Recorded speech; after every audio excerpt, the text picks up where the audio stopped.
Hello, everybody. Welcome back to day 4 of Elgato deals. We've got deals on deals on deals on deals, and today, capture card deals unlock.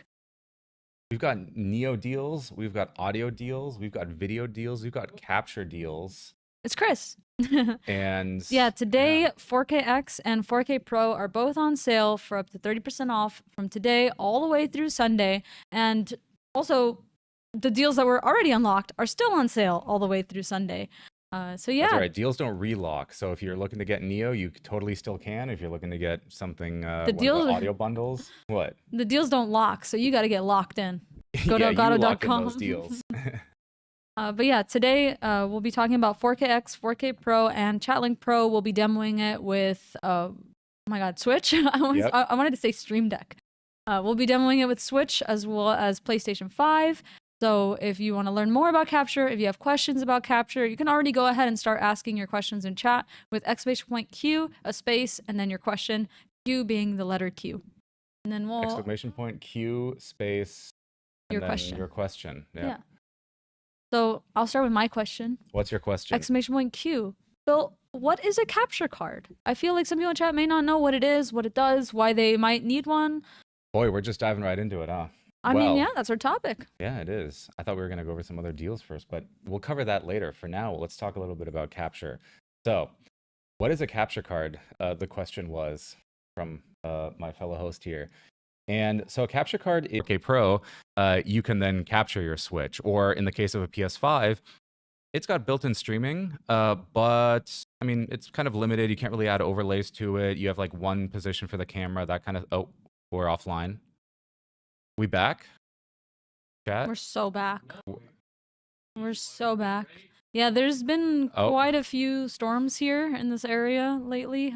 So yeah, like coming into the office today, there's like crazy rain and stuff. So I think we had some hail as well. Yeah, we had some internet issues yesterday during the Discord. Chris, our Q&A producer, too, so. our tech director's power is still out. So yeah, anyways, hopefully we'll be here for the rest of the day. The rain can't keep us away forever. We do have backup generators in the office, which is kind of cool. But anyways, oh, are we down again? No, OBS is saying we're on 0 drop frames, 8200 bit rate. But yeah, so. All right, yeah, we're gonna keep going. Okay, let me restart. Right, we want to make sure that you get the whole story. So, what is a capture card? Was the question. A capture card allows you to capture the HDMI output of your game console. So, if you have a Nintendo Switch or a PlayStation 5 or an Xbox, then you can pass that into the capture card using an HDMI cable, and then there's an HDMI output that goes to your TV or monitor. And essentially, you're just taking that HDMI signal and converting it to something that your computer can use. You can then either record it or stream it, using something like OBS, or you could even hop into Discord, share it there. Heck, it even works, I think, in Zoom. You can just select it as your camera. That's what a capture card is for. Now, you might be thinking, well, okay, the Switch has some like built-in recording capabilities. So does the PS5. Which is true. The Switch, though, can only record like 30 seconds at a time, and it's 720p 30, which, well, and in some games, in fact, it needs all of that power for the game, so it doesn't allow you to record. You can only take screenshots. The PlayStation 5, on the other hand, can record a little bit longer, but you are... Oh, are we down again? Okay. Well, we're just going to keep going. We're just going to keep going. So yeah, when you are using a PS5, you can record and you can also stream right on the console, but you're pretty limited. You have to use like the PlayStation's camera. It doesn't support just any webcam out there. You get limited options in terms of overlays. In fact, I think there's only like chat as an overlay. There's really nothing else. You're limited to 1080p. So there's just a bunch of stuff, right? And with a capture card, this brings the video in from your console to your computer, and then you can do with that whatever you want. There's no recording limits. There's no limits on the software that you use it in. You can customize it to your heart's content. It'll do things like phone map HDR to SDR for you to make it more compatible. If you want to, stream with OBS, you can do that. You can even do multiple. Basically, a capture card gives you all the options to record your gameplay. You can even do other things, like if you're playing on your iPhone, you could record that or capture that. You can, if you have a Steam Deck, or something like an ROG Ally, then you can use that as well and play that and essentially record it like a console. Or if you're an established creator and you really want like the highest end, you get 2 PCs. One of them has the capture card and the other one just plays the games. And then that way the one that's gaming can be overclocked and, you're using the streaming PC only to stream. So yeah, that's in a nutshell, in a pretty large nutshell, that's a capture card. Yeah, like on the simplest side, plug it in. Play your Switch. Yep. On the most advanced side, dual PC setups, like all this, cool, top quality HDMI 2.1 pass through so that you can play your games at the full quality while also capturing and streaming. And we'll talk about HDR, we'll talk about VRR, ALLM, what else do we have? Are you just making up letters on me, Phil? You're just making up letters. Surely none of those letters mean anything. Acronyms are really cool. So, yeah.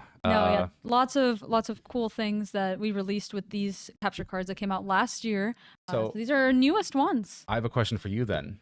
Now that chat already knows what a capture card is, yes. They wanted to get one, where could they and for how much? Yes, so you can get either 4K Pro, 4KX, or actually, like we talked about on Monday, you can also get Game Capture Neo on sale for up to 30% off on Elgato.com. So if you can click the link, it should be in chat, do the commands, exclamation point Elgato week. Or, just go straight to Elgato.com. It'll be there. We'll also be there. That's probably so the you're going to see us there thing. too. We'll be right at the top. If you just head over to Elgato.com right now, the capture deals are live. So for the US, for 4KX, the original price is $229.99. But this week until Sunday, and I need chat to get ready with me here, it's $169.99. Nice. Nice. And then 4K Pro with an original price of $279.99 is now $199.99, which is 29% off in the US Dang. until Sunday. These deals are available in North America and in Europe, so make sure to check Elgato.com to see the specific prices and deals in your region. I think 4KX in particular is an incredible one here. I mean, you're getting it for 170. Normally it's 230. That is awesome. I mean, this thing does HDMI 2.1. It does 4K 140 capture, 4K 120 from your PS5. Got the analog. It kind of does, it's kind of like a little bit of, well, it does a little bit of everything. Now, there are some differences between the 4K Pro and the 4KX, which we will talk about. But just kind of off the bat, if you're looking for something quick, easy, just works, gets the job done, 4KX here for 170 bucks, that's awesome. Yeah, Really 4KX nice. is definitely my capture card of choice. I love having an external capture card. It's like the most flexible option. I'm also not like capturing all the time. Like I'll play Switch sometimes, but I am, mostly like drawing on my computer and stuff like that. So yeah, while we talk about that, the difference between external and internal capture card, Icon City asks, what are the benefits of the internal card over an external one? Well, besides the obvious difference of, well, one's in your computer and one's not in your computer, that's like the first big one, right? With 4K Pro, you have to have a desktop computer. You have to install it inside your PC. You have to have a free slot on your motherboard. And that's kind of the first big thing. With the 4KX, the external one, it connects via USB, so you can plug it into, well, pretty much any USB port on your computer. You could take it on the go with you, right? You can quickly unplug it. You can throw it in your backpack. You could use it with a laptop. That's kind of the first major difference. After that, interestingly enough, with both of these, it kind of just comes down to very nuanced details on what they can and can't do, which some of that we will go over here on the stream as well. Be prepared though, it's going to get a little numbers heavy because that's again where the differences are. Yeah. If you're looking for simple things like, hey, I just want to capture 4K gameplay from my PS5, 4KX is great for you and 4K Pro is great for you. So at that point, again, we'll go into the details. It gets more tricky when you go to the higher end. So you're like, okay, I want to do like 8K 60 pass through from a PC, or I want to do 4K 240 capture, or I want to, can I do HDR at 1080p 60 from, like that kind of stuff. That's where there's a little bit more, there's a difference between the two. But I mean, first and foremost, usually when you're looking at a capture card, what you want to decide is you want one that you have to install on the PC or one that you don't need to install into a computer, and at that point you're just looking at USB. So yeah, cool. So before we jump into all the demos and all of that good stuff, let's talk about the deals, the other deals. Let's do a quick recap. Exactly. Recap. What is it? ICYMI, in case you missed it. Well, you didn't miss anything yet because the deals are still going on right now. So let's take a look. You're here. all about the letters today, Phil. I love my acronyms. It makes me sound smarter than I really am. Okay, so starting off here, on Monday, we went live with Neo deals, and these are still live right now, and I believe all of them are still available, right? So, get it while it's hot. So yeah, you can get Wave Neo for 28% off. You can get Keylight Neo for also 28% off. That brings it down from $90 down to $65. Again, depends also on the region that you're in, right? This is always, we're here in the US, so we're gonna see the dollar prices. Game Capture Neo, speaking of capture, is down from 120 down to 89 or 90. So that's also awesome. That's what is that percent? 25. You can get Stream Deck Neo it's down from 100 down to 75.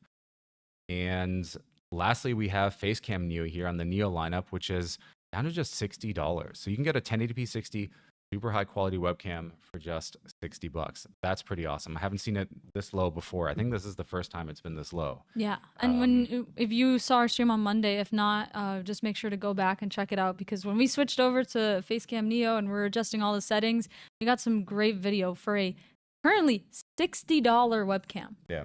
So it's also very stylish too. I wish I had this quality when I was starting my YouTube career in like 2011. Back then we were using, oh boy, what was it?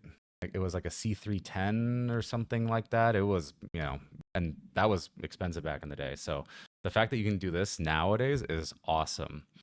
So yeah, that's everything Neo. Have everything related to video. So we have Facecam Mark II here. Normally that's also 130. You can get it for just $100. Also pretty crazy. Yeah. Really, if you have those $30 extra and you're kind of between the Facecam Neo and the Facecam Mark II, Mark II is just a little bit better. Yeah, And I it's love Facecam worth Mark it. II. Yeah. I absolutely love it. And then when we showcased, so this is, if you want to see the video previews, this was from our Tuesday stream. So Oh. definitely go in and check it out. Because when I turned on HDR mode, you can see that the pink light behind Phil go from super overexposed bright white light to you could see the details on the wall. Yep. Right? With the such a nice vibrant pink came back to the image. So yeah, Facecam Mark II. If anybody in chat right now is like, oh, I've been looking for a webcam, you can get Facecam Mark II right now for under $100. Technically by 1 cent. I got but one it for is my under mom, 100. and if it's good enough for my mom, it's good enough for you. That's for sure. It's Phil gifted it to his mom certified. Yes. So. Stamped and approved. Okay, so then of course with a good camera you need good lighting. And so that's where we have the key light. Well, you get 2 key lights and the Bluetooth remote bundle. Now, normally that's $350. You can get it for $250. So you save $100. You get 2 key lights with all the mounting, right? So you get both of the mounts. You get the 2 key lights, which are, well, you can see behind me, Wi-Fi controlled, Stream Deck controlled if you want to, plus the Bluetooth remote. So you can do like presets on it, and you can adjust them, turn them on and off, right from the comfort of, well, your feet if you, for example, don't have a Stream Deck. So that, I mean, that's incredible. When Keylight launched originally, just one was $200. So now I can get 2 for $250. Highway robbery. Come on. I've been using my key lights for almost 7 years now. Yeah. The same and ones. They're still going strong. Yeah. I mean, they are the key to a lot of content creators' setups. Sorry, I had to. You can't see my face right now, but just know I disapproved of that. Okay, and then moving on from there, we have Prompter. So check this out. We've got 2 bundles here. Now, this one's also, I mean, do you want to talk about this? It's kind of mind-blowing. Oh my goodness. It was so much fun demoing Prompter on Tuesday because we were able to show you guys, some of you don't know, you can show your Twitch chat on there. We're actually reading Twitch chat today on Prompter. So I could see like Warblade saying that they're waiting to get Stream Deck Plus deals tomorrow before ordering, putting their order together. So yeah, we can read chat right here while we're able to look right at our camera. So if you want to join meetings and make direct eye contact, maybe, with one-on-ones with your team, you can throw the video from Microsoft Teams that there's, their video onto Prompter, and then you get to see them and talk to them directly while making eye contact, which is really cool. You can also use it to, maybe you're in a meeting and you want to look like you're paying so much attention, but you're actually just watching, a baseball game, a football game. You're watching, what is it, Subway Surfers. Yeah. You really got to stay focused in a meeting. Just throw some Subway Surfers on your Prompter. So yeah, these bundle deals for Prompter are awesome because you not only get Prompter, but with the bundle, you'll also get a mounting solution, a key light, and a cold shoe. So there's actually 2 cold shoe mounting points at the top of Prompter for you to put lighting, like key light, key light, a mini, or you can also put stuff like microphones, right? So if you have a boom mic arm, or like a little boom mic or anything like that, you can mount it at the top of Prompter. Why haven't we put Subway Surfers on a Prompter in there? But yeah, you can put a lot of stuff on Prompter. It's really awesome. And this bundle right now, normally it would be $404 or $405. You can get it right now for $260. You get the Prompter, you get the mounting hardware, you get a Keylight Mini, and you get a cold shoe. That's 4 things. And here's the craziest part. Normally Prompter alone, without any of that additional gear, is $280. So you're saving $20 and getting a bunch of additional equipment with it, and it kind of rounds it out. All you need to bring at that point is a camera, which that's awesome. The math is not mathing. I think someone carried a couple ones or something. Yeah, math's not. They got carried away. Yeah. And if you have 2 choices there as well, you can get it either with the Master Mount L or with the Mic Arm LP, which that's a really cool setup as well. If you didn't know, yes, you can mount Prompter on our Mic Arm LP, and then you can actually just move it around. Like literally, imagine I have Prompter on here, and like I'm using it, and then I can just move it out of the way when I'm done. So if you have a smaller desk setup where you're just concerned about having this big old teleprompter in front of you, which it's already pretty small, just move it out of the way. It's really, really nice. Yep. Then what is the percent on that? Because I know that percent was impressive. The percent's 38%. Didn't we just say it was going to be only up to 30%? Yeah. We might have. But it's actually better when you go to the website, depending on your region. Imagine in 2025, under marketing. Is that a thing? Yeah, we're Like, kind of under marketing. yeah, we're like, hey, it's only up to 30%, and then we come here out of the gate with 38%. So We lied, but in the other direction. under deliver, over commit. I think that's No, it. No, no, under. no. No. Under commit, over deliver. That's the one. That's exactly. the one. And you can do that too by getting this bundle right now. Moving on to audio, which we talked a lot about yesterday. We have a focused on getting you set up with either a Wave 3 or a Wave DX. Starting us off here, we have the full XLR setup bundle here. So this is a Wave mic arm LP, a Wave DX, the XLR cable, and a Wave XLR. Normally it's $380, now only $250. This is like the full complete package. You get this, you plug it all in, and boom, you've got great sounding audio. In fact, we're using Wave DX right now. So everything that you've been hearing here is Wave DX. If you want to check out how Wave 3 sounds and even Wave Neo, check out yesterday's streams where we, demoed all of that. But yeah, that's Wave DX. And if you want it in white, you can also get it as a white bundle. And it doesn't say there, but the bundle technically also includes Wavelink software. So not only do you get the microphone, but you also get access to Wavelink software, so you can add, powerful audio effects. You get access to all that routing. It's technically you also get software. You do get software. We're over delivering again, Phil. Somebody stop them. Somebody stop them.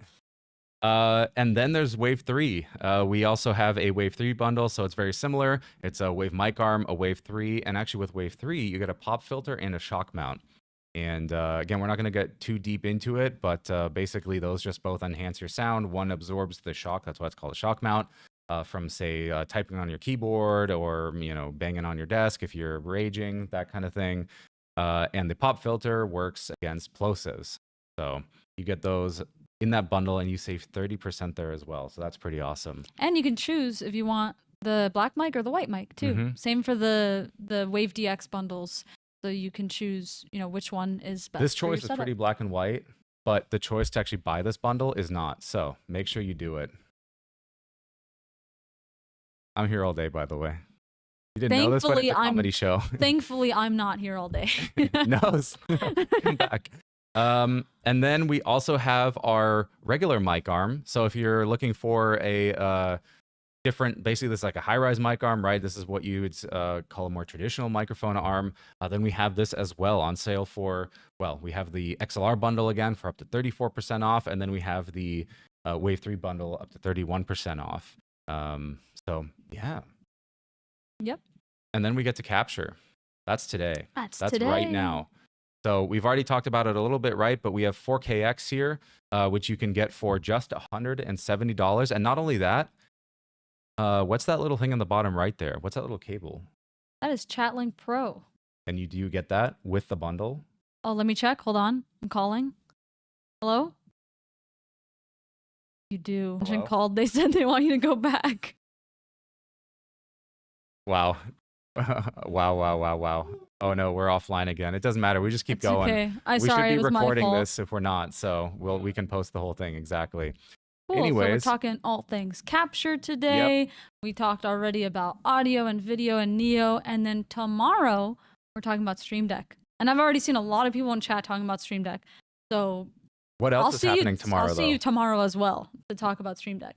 And also tomorrow, a 20% off coupon code will unlock for everything else on the website except for Stream Deck Studio and bundles and any already discounted products. So if you wanted something and it's not, I'm gonna hang up. Ring. Oh, it's for Angelica. Hello. Please turn the internet back on. Oh, sorry, I turned the internet off. It was my fault. Mm-hmm. My dog ate the Ethernet cable. Mom, get off the phone. I'm trying to stream. Tangent. Yeah. My mom knows when I click start stream. Does she watch? No.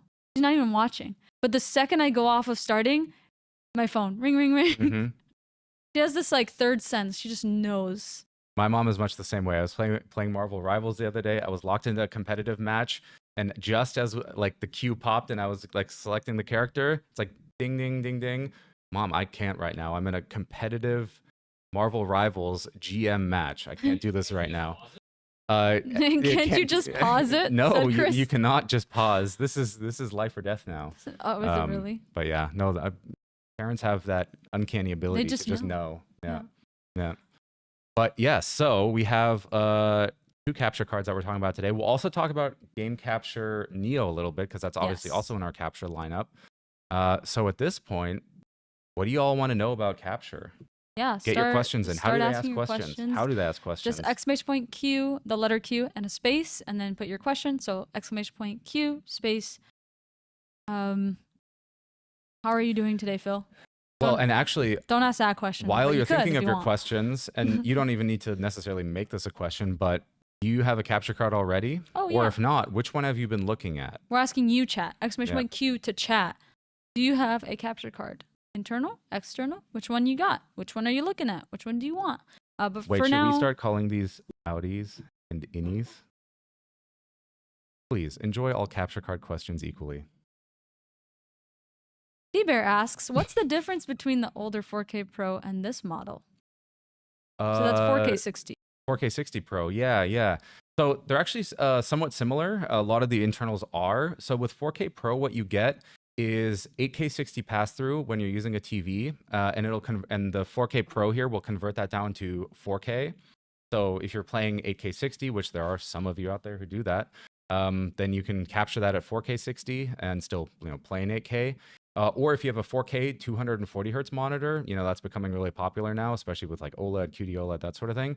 Then you can capture that with 4K Pro, so you can play in 4K 240 and capture that at 1080p 240. So basically this card will take those really, really high resolution signals, let you play, and continue to pass those through, and then do the conversion for you to something that will then actually, go over to your computer.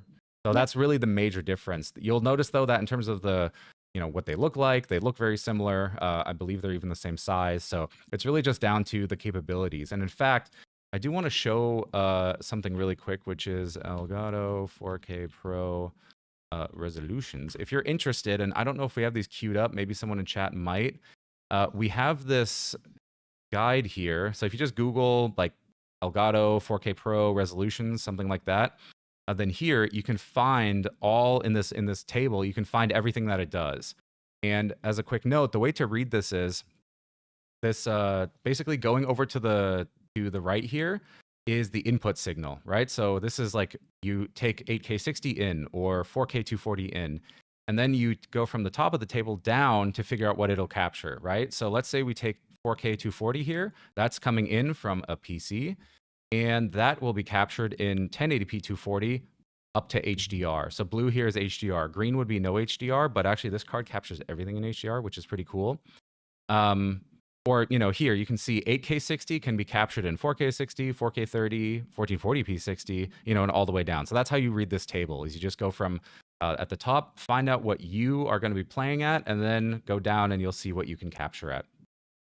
Not too difficult, I think.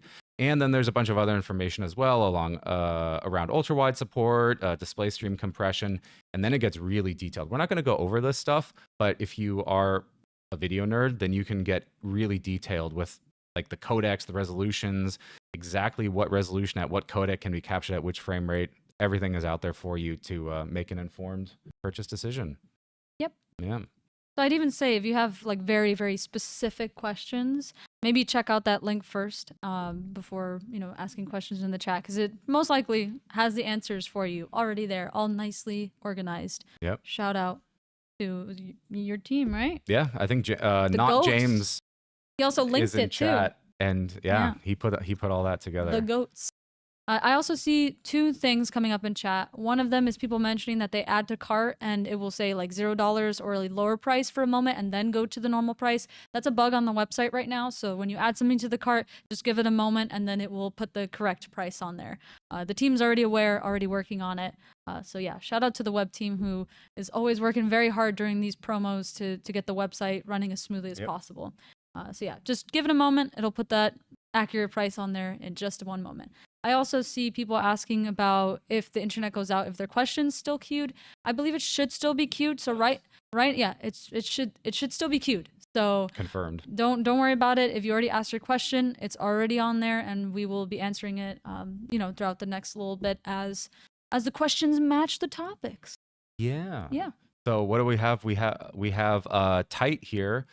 How do you capture PS5 voice chat using the internal capture card while using a headset, BT, I assume Bluetooth, with PS5? So here we go. This is starting to get interesting. You can't really, at least with that setup. So PlayStation 5, it's a little bit annoying. PS5 and the Nintendo Switch is much the same way, but PS5 can send audio to exactly one output. So that could be an HDMI output like a TV or monitor. It could be a Bluetooth headset. It could be a USB headset, or it could even be the, like the controller here. You plug your headset into the controller. It can only output them to one, not multiple. It can't duplicate all of that stuff. I'm just trying to be very clear, One, okay? not two. Not three, just one. And so in that specific setup that you have there, if you want to hear your game sound, I thought this wasn't the comedy show or the Silly Goose Club or something like that. If you want to capture the game sound, then you will need to send that out to the HDMI of basically to the capture card.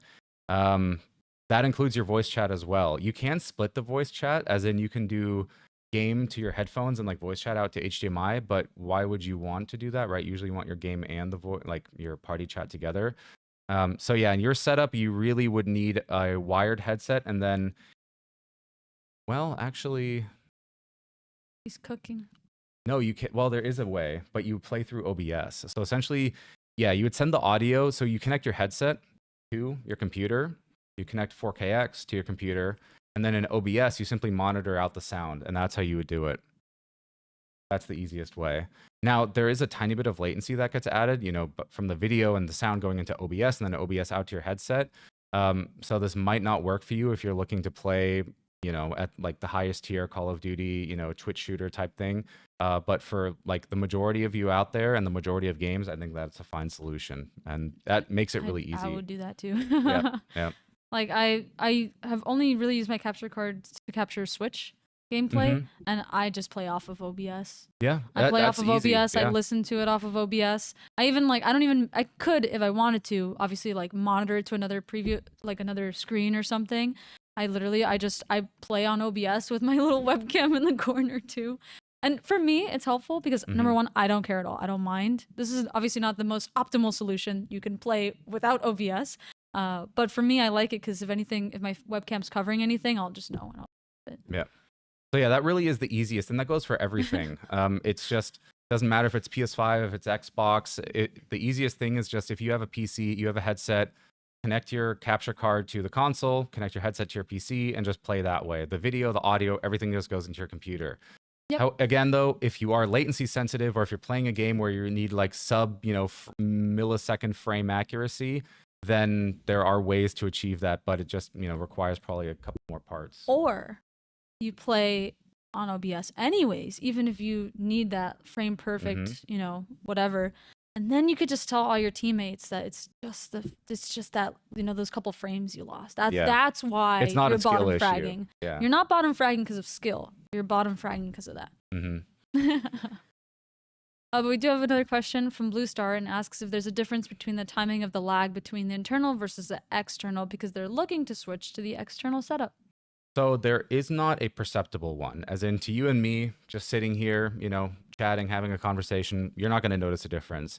On paper, though, yes, there is a small difference. What's really cool, though, is, in fact, and this might sound a little counterintuitive, 4KX is actually slightly faster than 4K Pro. But we're talking like milliseconds here, not in like 5 or 10 milliseconds, nothing you would ever notice. So at that point, it doesn't really matter. But if you are looking for the absolute lowest latency, I believe amongst any capture card in the world right now, don't quote me on that, I'm just Quoted. based on what I remember, I think EPOSVox did a review video when this came out. This is literally the fastest capture card in the world when it comes to getting video from the HDMI to your computer to OBS. Yeah, pretty cool. So you can't complain about... So maybe it is a skill issue then. Yeah. Fine. Hopefully that answered your question. But essentially, yeah, if you, get 4KX, get 4K Pro, you won't notice a difference. Yep. And Blue Star says you just made a sale. So thank you for asking your question. If you have any more questions as well, let us know. If you want to watch us set it up in a bit, you can also learn how to set it up right here. Well, so actually, my job is done, so I'm out of here. Oh, true. So A lot there's of a lot of questions. All right, Okay, let's keep going. let's rapid fire some of these. Does that sound situation from the PS5 apply to Xbox? So Xbox is a little bit more unique here. Xbox can output audio to multiple places at the same time. So it doesn't apply there, no. Not for game sound anyways. For party chat, it still does apply. So if it'll send it like to a headset or to the HDMI. I don't believe it does both. There's also a difference between party chat and lobby chat, right? So, right, there's like game audio, there's party audio, and there's lobby audio, which is just yeah, it's a lot to wrap your head around. But yeah, in most cases, the Xbox will duplicate the sound to both. So you could have a headset and you could have your capture card getting audio, and you don't need to do any fancy workarounds. But there are cases in which, again, depending on your setup, if you're using a specific type of headset, and off the top of my head, I don't know which ones, but I do know there are certain setups where something like a chat link is still probably required, or just using that OBS method. And you know what's the good news? Is that if you buy 4KX or 4K Pro today, you get Chatlink Pro for free. So indeed. So you get not only the capture card, but you also get Chatlink Pro. Now, we just had that question, and that kind of leads into maybe what is Chatlink Pro and why does it exist? Can we talk about it? I'm not going to give chat time to maybe answer. some more questions. Oh, okay. Because there's a lot of questions. All right, let's do it. Yeah. All right, more questions. So She's repping train. Yeah, I'm on your side, guys. I know you have so much you want to learn about capture cards, so I want to make sure that they get all their questions answered. So Train asks, does the external capture card require additional AC power?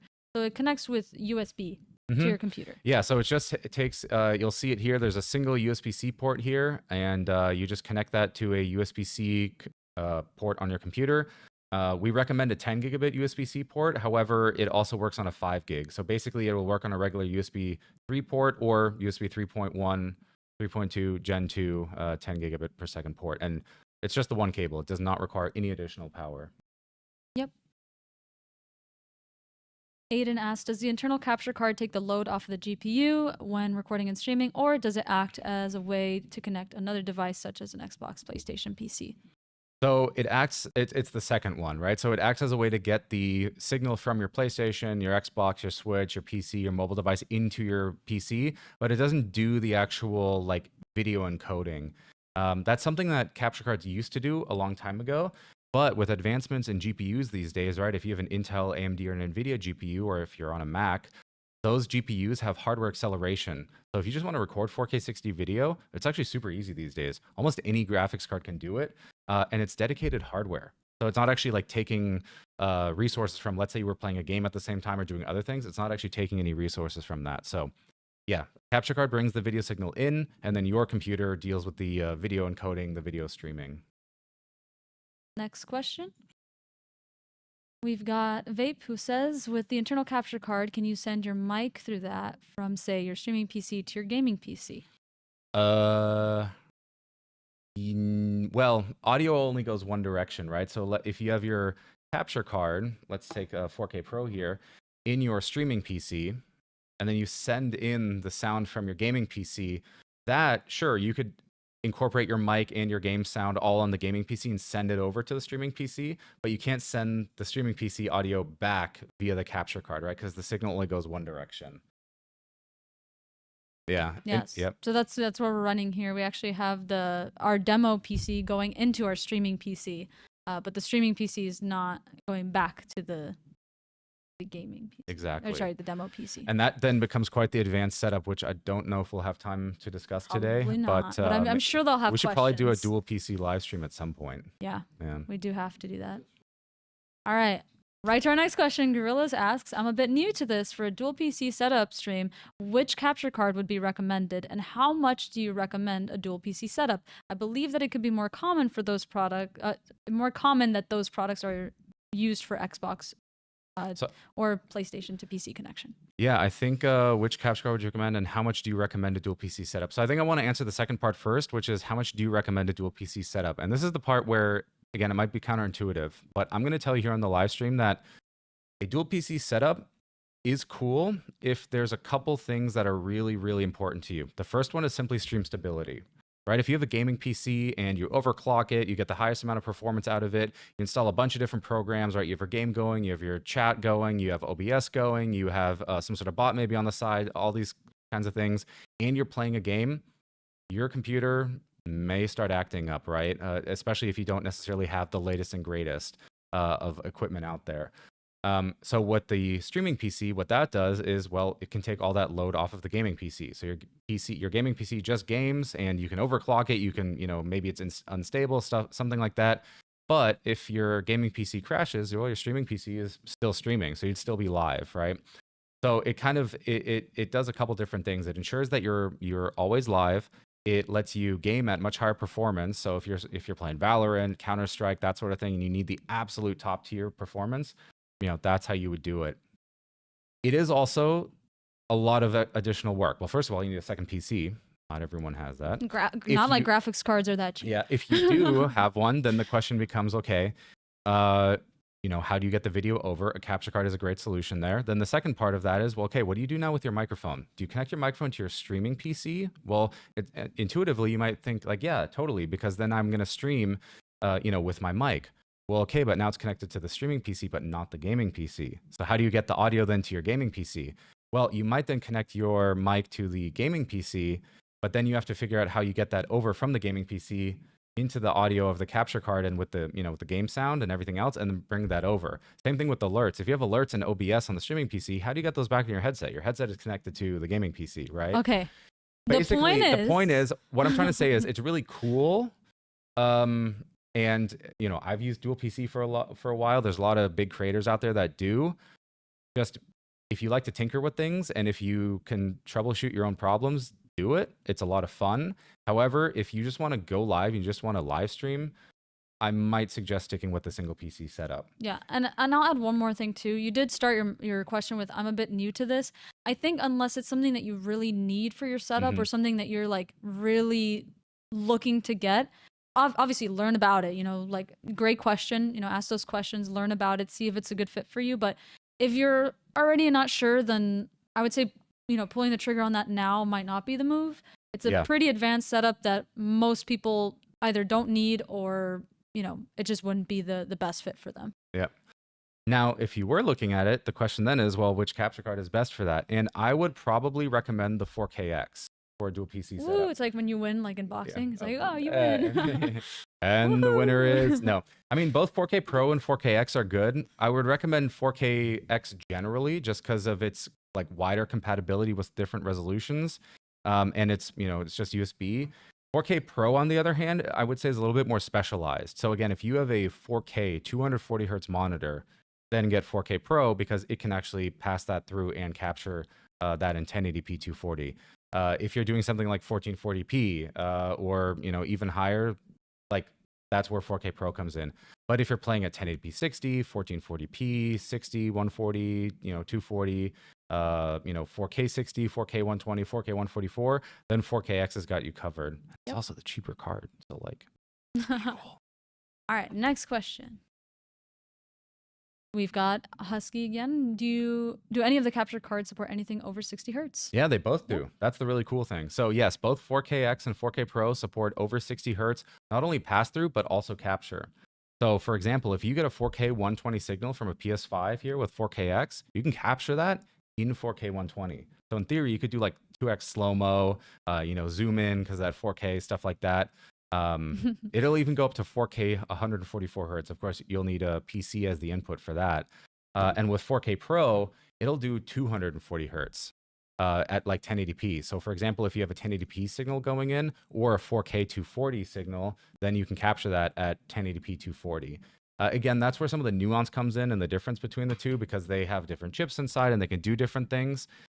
Make sure that you check out our resolution lists that maybe someone like James can post in the chat again for both 4K Pro and X, because that has everything in a, all the details are there and you can find everything. Yep. And they said they actually found the answer right after they asked it. No worries at all. We're just glad you got the answer. And now chat also got to hear the answer. So no worries. All right. Next question is from Over, who says, what's the biggest difference between Neo and 4KX? Is the $80 worth it for 4KX? Depends on your use case, number one. Yeah, it depends on the use case, but on the technical side, there are quite a few differences. Yeah. So the first one is that 4KX supports up to 4K 144 hertz pass through with HDR. Game Capture Neo does up to 4K 60 with HDR, right? So if you want that high resolution, high frame rate from a PS5 or an Xbox or a PC, definitely look at 4KX. If you're not necessarily using the highest frame rate, or your monitor is maybe only 4K 60 and not 4K 120, then Game Capture Neo might be for you. Yep. The second part of that is also what it does on the capture side. So Game Capture Neo will always capture a 4K 60 signal at 1080p 60. So it takes that and it converts it for you. With 4KX, you can actually capture, like I said, just the previous question, you can take in a 4K 120 signal from a PlayStation 5 or Xbox, and you can even record that in 4K 120, which is pretty cool. Mm-hmm. And it can even go up to 4K 144 if you have a PC. So if that high resolution, high refresh rate, HDMI 2.1, if that's important to you with HDR, get 4KX. If you're a little bit like, well, I just, play some casual games and I don't really even have like a 4K 120 monitor or TV, check out Game Capture Neo because that'll suit you best. Or if you're using something like, a Nintendo Switch, which doesn't even output anything above 1080p, then definitely stick with Game Capture Neo there. Yep. So basically, if half of that question you cared about, half of that answer mattered to you, then maybe Game Capture Neo is the choice for you. If you're not really like looking to hyper optimize everything, you don't need that top quality, top refresh rate, then maybe Game Capture Neo. But also Game Capture Neo doesn't have the audio port too. It doesn't. You can then use the line-in port on your computer. Yeah. It's the same way that you would with 4K Pro, which also doesn't have a line-in connection. Yeah, but my point being, if Game Capture Neo doesn't come with ChatLink Pro. So that's not bundled in. So if you want ChatLink Pro as well, then you'll want to get 4KX or 4K Pro today. Gotcha. Yeah. Well, and there's one more consideration, which is, we have Switch 2 coming pretty soon. And I believe the rumors are maybe at least 4K output. We'll have to see, kind of thing. So if you're looking at that, I'm not saying, never buy off of a rumor or never buy, like into the future, right? Because you never know. But certainly if that's something that you're considering, 4KX is a good solution of there. Switch 2, we have a question from Storm who says, hi, are all the game capture devices from Elgato working with the new Switch coming this year? Neo? That is a great question. So we cannot officially confirm that it will work with Switch 2 because where is my Switch 2? Nintendo, what are you doing? Let's put it this way, Nintendo. DM's open. Yeah, exactly. So no, we don't know yet, but let's take a look back through history, right? Let's flip it back a little bit. Nintendo Switch, yep, you could record it. Nintendo Wii U, yep, you could record it. Nintendo Wii, well, that was analog, so yep, you could record it. So the two consoles that Nintendo did make and does make that are digital, you can record. So I think the track record there is pretty good. So I think we can look forward to capturing from Switch 2. Yeah. All right, Wordblade asks, can the 4KX work with a USB-C to USB-C cable? Indeed it can, and that's actually what comes in the box. Yeah. Exactly. So it comes in the box with a USB-C to C cable, and it's one of our Elgato USB-C to C 10 gigabit cables that even has a little marking on it telling you it's a 10 gigabit cable. It's really cool. Labeled. Imagine that. I have all these cables at home, and I don't know if it's USB 2, USB 3. Well, with our cables, you will always know what type of cable it is. Yeah, I mean, since 4KX is designed to capture super detailed, high refresh rate, high resolution, you want to make sure you're using the right cable. So that's something really cool that we started doing at this point, almost maybe 2 years ago now, that we started labeling our USB cables. And HDMI too. And HDMI, yeah, which is so good in the office when we have so many cables here. Oh my God, our cables are literally so good because they say it. They say it, Phil. It's awesome. And there's people out there that don't get that, and that's fine, But for those of us that know, just flip it upside down because on one side it doesn't say it, so you don't have to read all the numbers if it doesn't mean anything to you. Yeah. Tom says, "Hi Elgato, is 10 gigabytes per second USB-C port required to record in 2K 60 or 120 hertz, or is 5 gigabytes per second sufficient? Same for Facecam Pro. Thanks." why don't I just show you? Check this out. So I'm going to go over here to Elgato 4KX resolutions. And here we actually have a very helpful, again, table. Not only does it show you all the resolutions here and all the frame rates, but check this out. It'll actually tell you. So you asked 10 gigabit, is it required to record in 2K 60? Well, let's see here. So if we use the MJPEG format, we can see here that even 5 gigabits is compatible with, you can see here that's 2K, right? 1440p, 144. Yep, that works at 10 gigabit. And it works at 5 gigabit as well.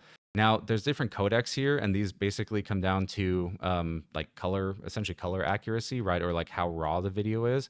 So if you do want to record the absolute highest quality, then you do need 10 gigabit for 2K 60. But if you step it down just one notch here, let's see, like for example here, NV12, then you can do, again, 10 gigabit, up to 144. So consult this table. This will tell you everything you need to know. Yep, and then that link in chat, sorry, that link's already in chat. Mm-hmm. I didn't even have to ask. It's already there. Yep. Shout out to our mods, doing amazing. Cool. Next Another question. I love these questions, guys. This is awesome. Yeah, they are very good. Leopard asks, with 4KX or 4K Pro, is it true that that HDMI 2.1 cable is required in order to activate variable refresh rate? That is in fact cap. That is not true. Did I use that right? That is in fact cap. I hope I used that right. So no, you did. Fiery Leopard, you do not need an HDMI 2.1 cable to use variable refresh rate.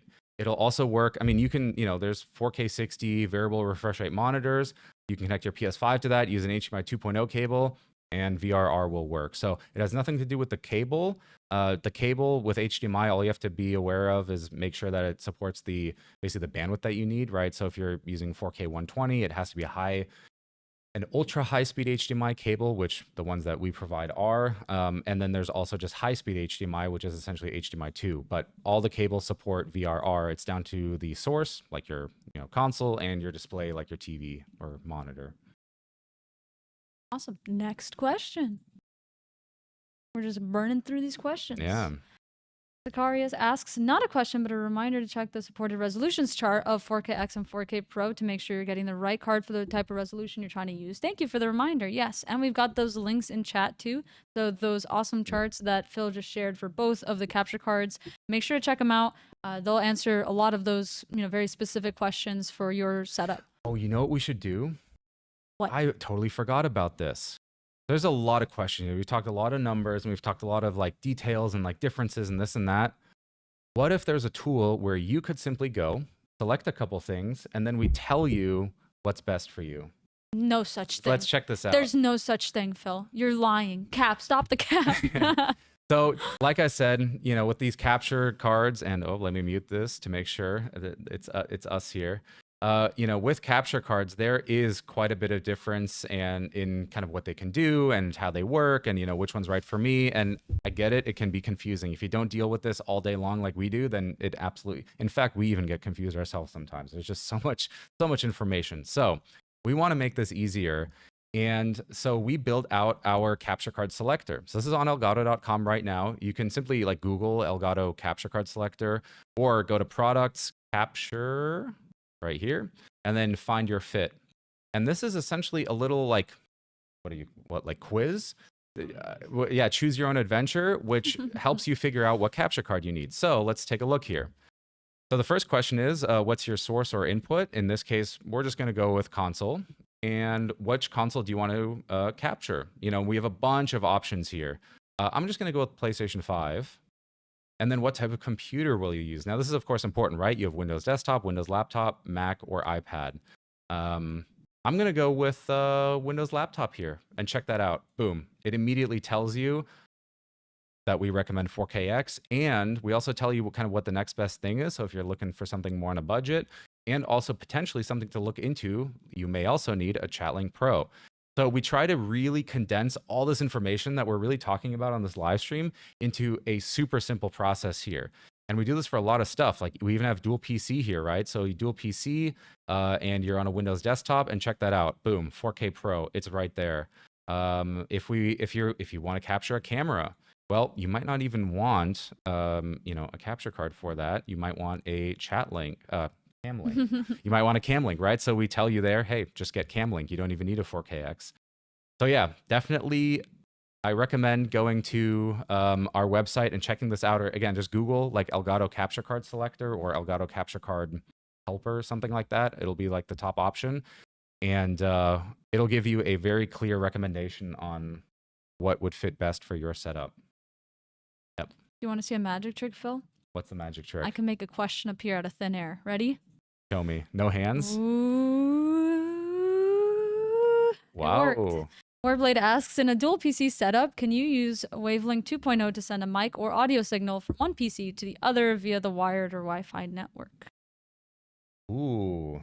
So you can, but it's actually even easier than that. So if you're running Wavelength on your gaming PC, then you can do this. And in fact, that's actually kind of the setup we have right now. So this PC that I'm using to demo here, this is a dual PC setup. We have this demo PC, and then we have the production or the streaming PC. And you'll see here, I've got Wavelength open. So I've got the Virtuoso Max, which is, the headset that I'm using here. Right below that is the Stream Mix, and here we've got Elgato 1080 selected. Let me actually move that up a little bit here. We've got Elgato 1080 selected, and that is the Camlink Pro, which we're using in the Capture PC. So this is sending the sound from whatever we do on this computer to the headphones and to the other PCs so that you folks can hear it. So Wavelength does allow you to do this. I don't want to spend too much time. There's another way that you can do it via the network, like you were saying, which is using NDI. So you can install the NDI VST, and then you can send each individual audio channel as its own NDI audio track over your network to another computer. Really cool. Check that out. Yeah, we'll just leave it there. Yeah, we need a dual PC stream. I think we do. We really do. I think we do. And we can go so in depth with everything and answer all those specific questions. Yeah. But for now, ready? Oh, wait. There we go.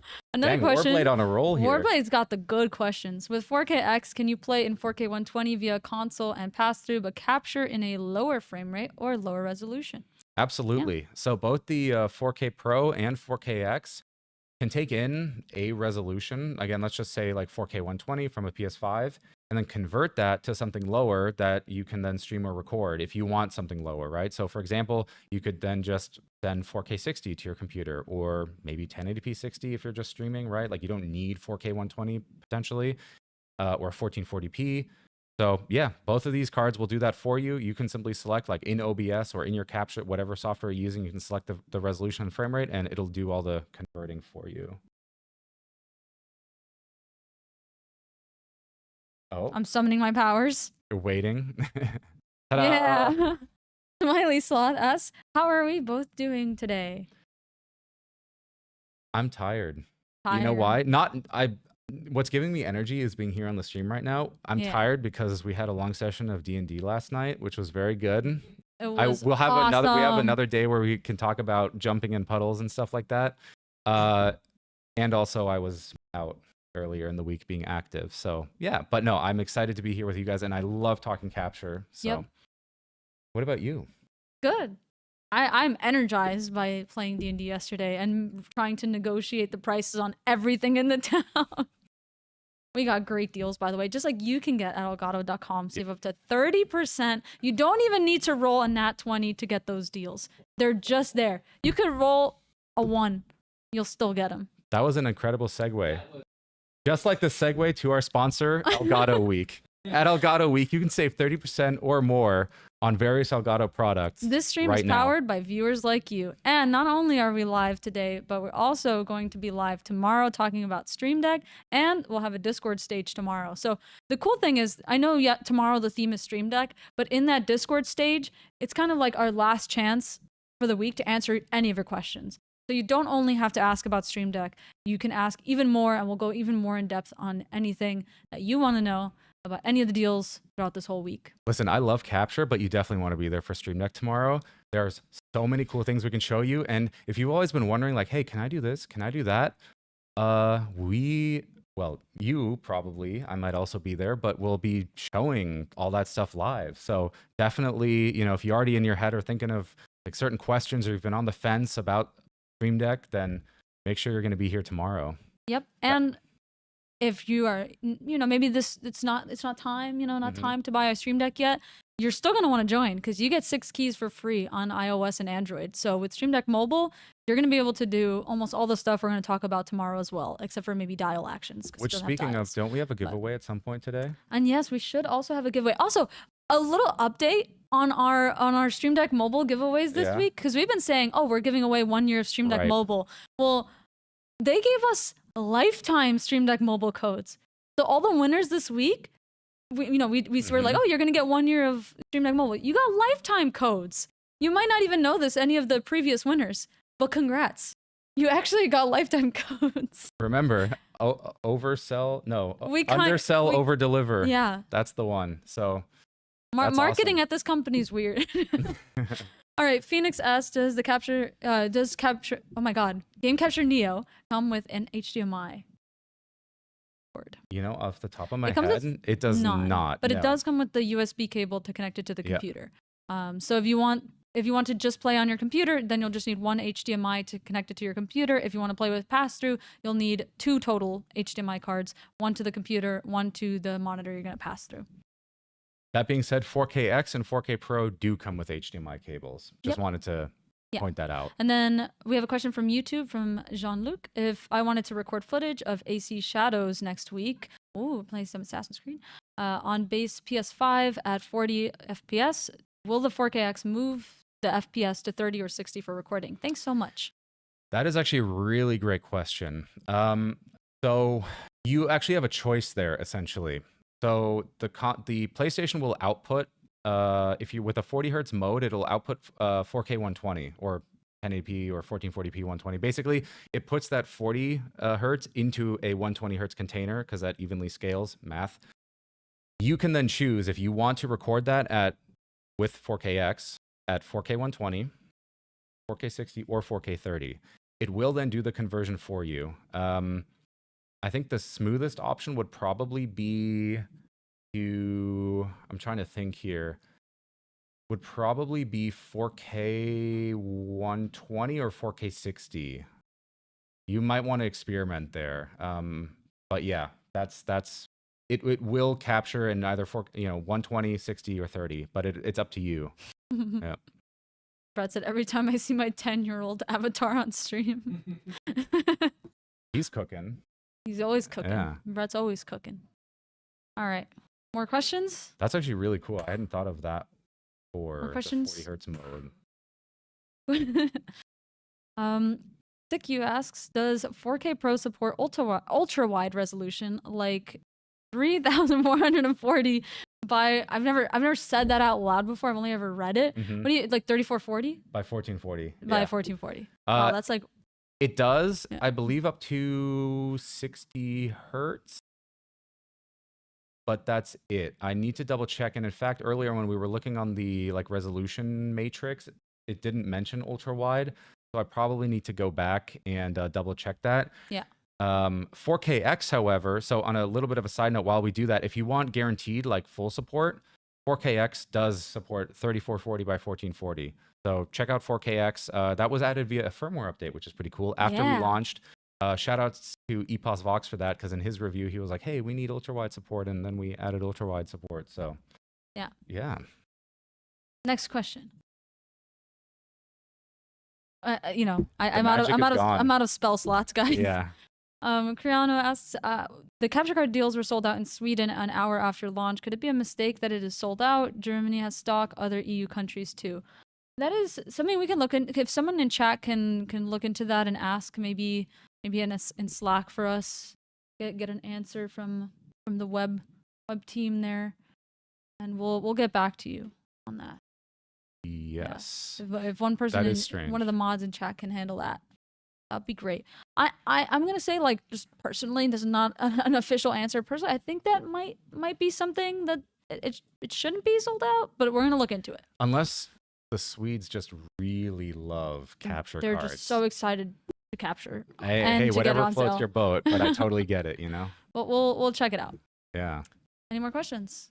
No more questions. We did it. All right. Well, I'm sure you're going to ask more questions, and that's fine. Ask your questions. Even if you think we already answered it, ask your questions. We want to make sure that you get all the information that you need to know to get the products that you want on sale this week during Elgato Week. So that being said, we're going to move into finally our 4KX demo. Yep. And that will be with Phil and Chris. So I'll hop off here in a moment. But We did get one more. one more question real quick. Ain asks, what happened with Keylight Air? It is, well, we no longer make Keylight Air. That's what happened with it. Yeah. Unfortunately, we would love to keep all products and make them forever. And we definitely understand that sometimes it's unfortunate when you're looking for, oh, I need exactly that, and then it's not available anymore. But yeah, Keylight Air, we don't make that. So if you do see one somewhere, it's probably the last of the stock that's available. Yeah. But yeah, we do not make Keylight Air anymore. Yep. And I do see Foxy asking about, a potential future product thing. If you have feature requests or anything like that, you can do !FR in chat and submit it there. For real? All right, Chris, get over here. No, say goodbye. No.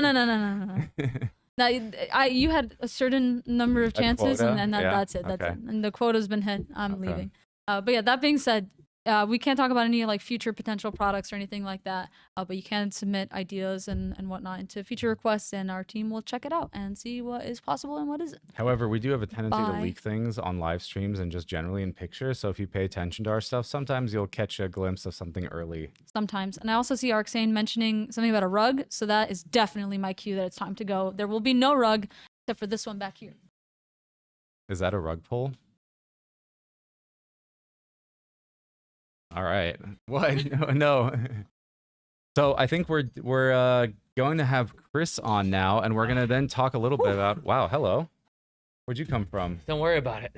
Okay. Awesome. Well, what are we talking about? We are talking about capture cards, and we're about to do some awesome demos. We're about to do some demos featuring both the 4K Pro and the 4KX capture cards, and we have some consoles already set up. We were here yesterday after yesterday's stream, making sure that everything was good to go. Hello, everyone. Good to see you again. And yeah, what would you like to start off first with? I think we'll just start off with, there was that question earlier about kind of what is a capture card? Yeah. So why don't we dive a little bit deeper into that and actually show kind of how you would set up a capture card, right? Sure. So let's say someone goes out, they buy 4KX and they get it. Yep. What do you do when you get your 4KX? Yeah, well, it's very easy. It's actually a lot easier than most people expect. Well, do we have an extra console around that we can showcase? We have an HDMI cable right there. We do, yes. We have some cables here. Why don't we use that? Yeah. So, yeah, why not? Live production here. Exactly. Thank you very much, Burrito. So, we have, this is a Series S, I believe. Mm-hmm. We have an Xbox Series S there. And yeah, we don't need the power, so it's just for demo. So when you bring home your capture card, or you get it in the mail, wherever you purchase it, and you have your console of choice, what you want to do is, generally, if it's not a new console that you're playing on, your HDMI that is coming out from the console will be going into your TV. That's how you play on your TV. But when you get your capture card, you're going to kind of put that capture card in the middle of that connection now. So your HDMI from the console, which we will put in here, I believe that is the HDMI out. Yes, it is. So we have the HDMI out, and we have our 4KX. So this HDMI cable will then go into the, I don't think we can see it all that well, but there is a HDMI in HDMI slot on the back of the capture card. We would put the HDMI from the console into the HDMI in slot on the capture card, and it will sit there just like that. Now, to get the captured gameplay from the capture card to a computer or a laptop or an iPad, you would take a USB-C USB-C cable.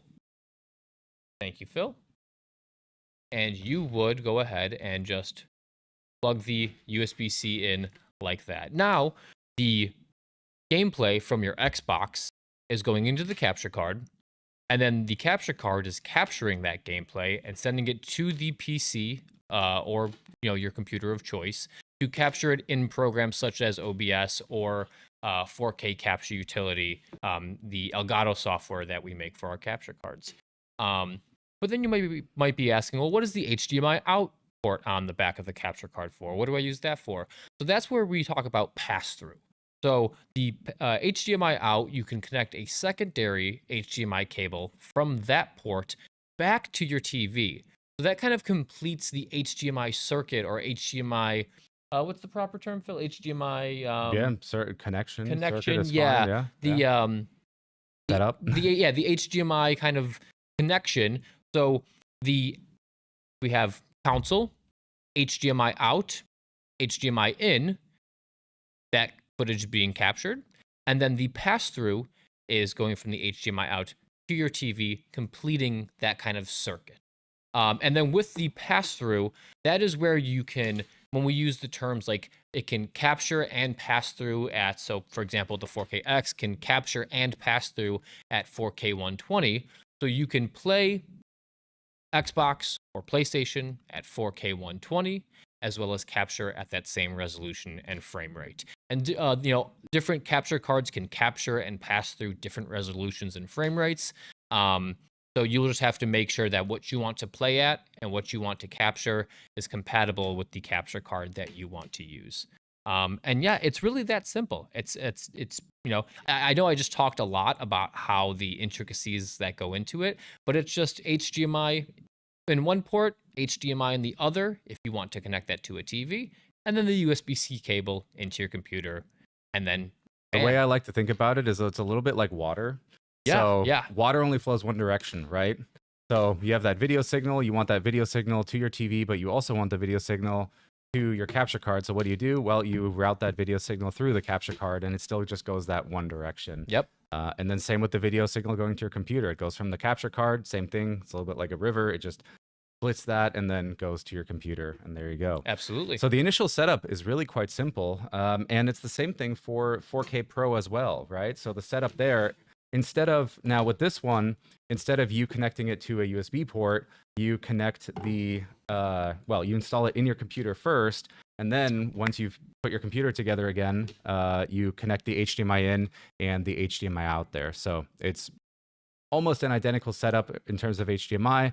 It's only the internal, an external like USB versus PCIe connection that's a little bit different. So essentially the PCIe connection takes the role of that USB-C cable. Exactly. Yeah. Exactly. Yep. And so then this is inside of your PC, and you've got an additional USB slot if you then want it because you're not using it for capture. And your setup might look cleaner as well because, well, this is then kind of tucked away with everything else. Yep. I will say one thing, and I will admit this has happened to me, but in a rush at events or like if you're not paying attention, make sure you don't plug just your monitor's HDMI into the capture card, mistaking it for the graphics card. Yep. Because they can sit relatively close. I've done that before. I'm like, what's going on here? It's like, plugged into the capture card instead of the graphics card. Yep. Okay, so now, we're doing this setup together, right? You just got your 4KX, you hooked it up. We're now going to take a look at the PC side of things and now what it looks like when you actually are then setting it up in software.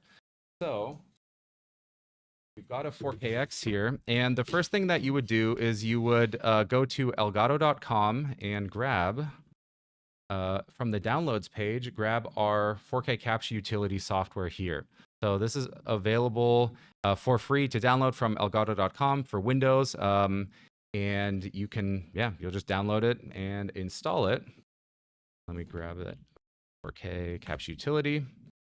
And this is our capture solution. This is our Elgato capture software that comes with the 4KX and the 4K Pro. Give it a sec here, and there we go. And that's actually how easy it is to set up. So once you've plugged in that USB cable and you install the software, there is no configuration you have to do. It just simply turns on, and here you have your gameplay. And you'll see I'm going to take the controller here, and you can see I can actually, even if I wanted to, start playing from the preview here. And you can see there's audio there at the bottom right. That's the preview audio. There's also microphone audio. So if I was recording live commentary and I wanted to record my voice over the game, then I could absolutely do that if I wanted to.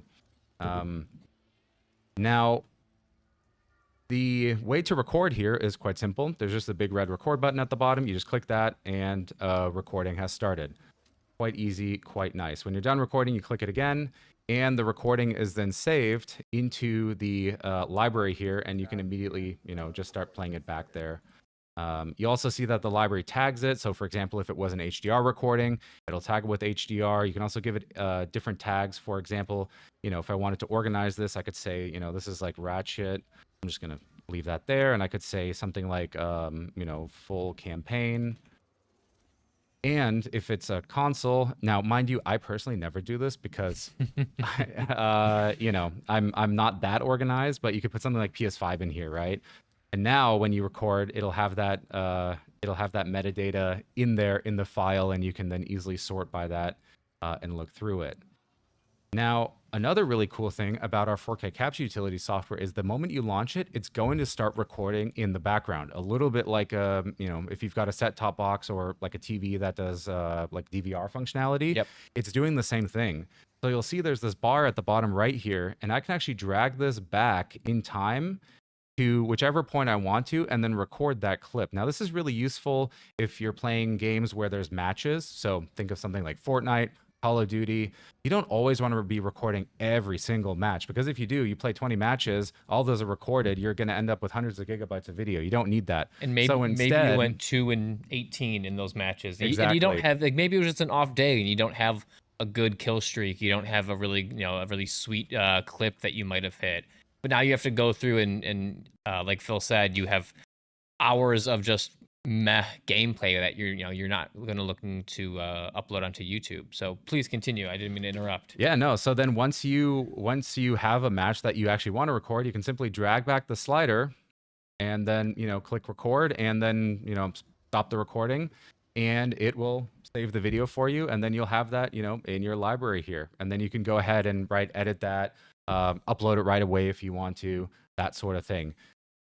So that's really the basics of it. It's just a super simple piece of software that lets you record really high quality footage. You can also take snapshots. So if you just want to take a quick screenshot, you can see there, it just took a screenshot. And at the top, you'll see some really useful information. So it shows up here the source. So right now we have 2160p, which is 4K. That's the technical readout. At 119 FPS, again, that's the technical readout. If you didn't know, 120 hertz is actually not 120 hertz. It's 119.97 or something like that. Yeah, something like that. So that's what's actually coming out there. And then, of course, the signal is HDR. And next to that, you'll see it says capture. So we're actually recording this at 1440p 60 at 33 megabits a second. And then you can also see we have about 275 gigabytes of storage left. Now, to configure all these settings, you can just head into the preferences here. We'll start on the general tab. Here you can see the software version that you've got, as well as enabling a feature called Stream Link, which we're not really going to cover. And next up is the device tab. Here you can see all the information about your device. So in this case, 4KX. I think, we also have 4K Pro installed. You can see the firmware version. We'll let you know if there's a new firmware update. You can see the video input. And you can also change other settings like, for example, HDMI audio to analog audio. Now, with 4KX, you have that analog port on the front, which you can use a ChatLink Pro with. And if you want to use the ChatLink Pro, of course, then you have to switch that audio input to the analog port, and so that's where you do it. With 4K Pro, it's a little bit different because it doesn't have an analog port. You connect that to your computer directly, but we can talk about that later. Then you have this setting called HDMI color range.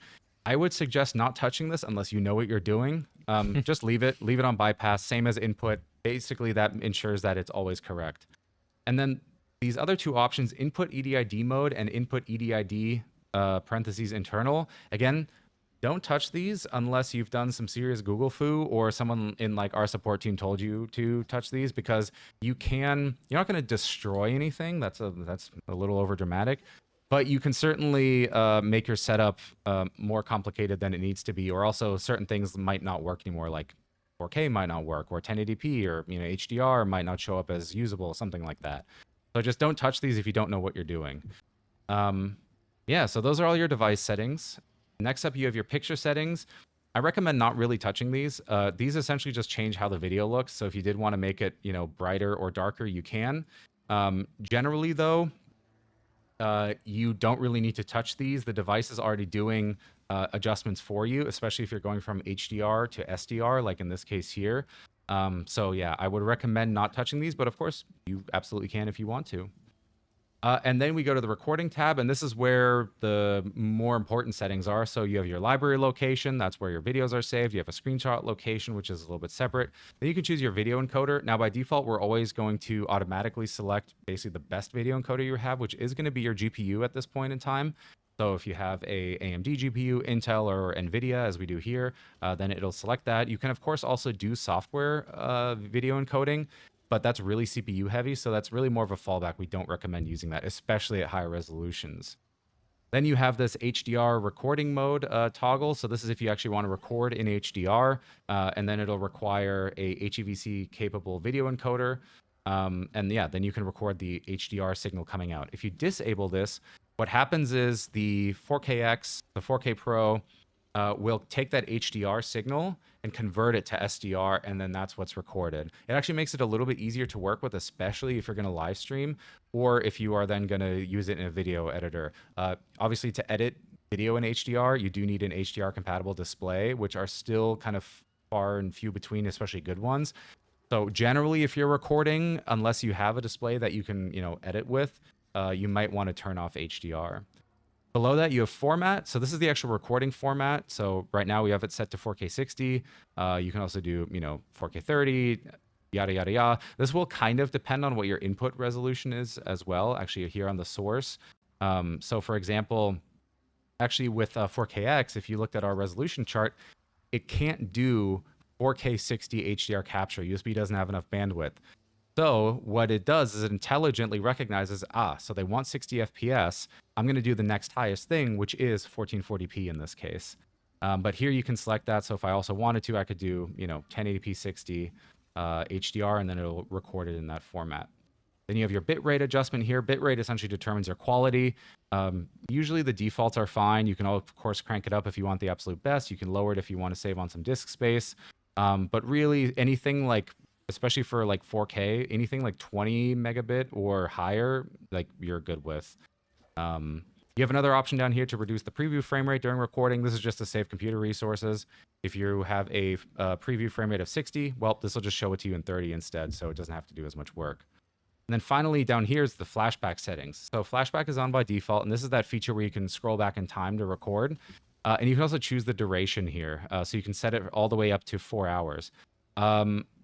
In my own experience and my own personal recommendation is just leave it at 2 hours. Don't really touch it. Don't increase it to 4 hours. You can, but the longer it is, and if you then have a really long recording or something like that, they're like, basically things can happen. So I just recommend leaving it at 2 hours. Especially if you have a hard drive, like a spinning disk still, don't set it any larger. In fact, you might want to reduce the size just because, disks are kind of slow.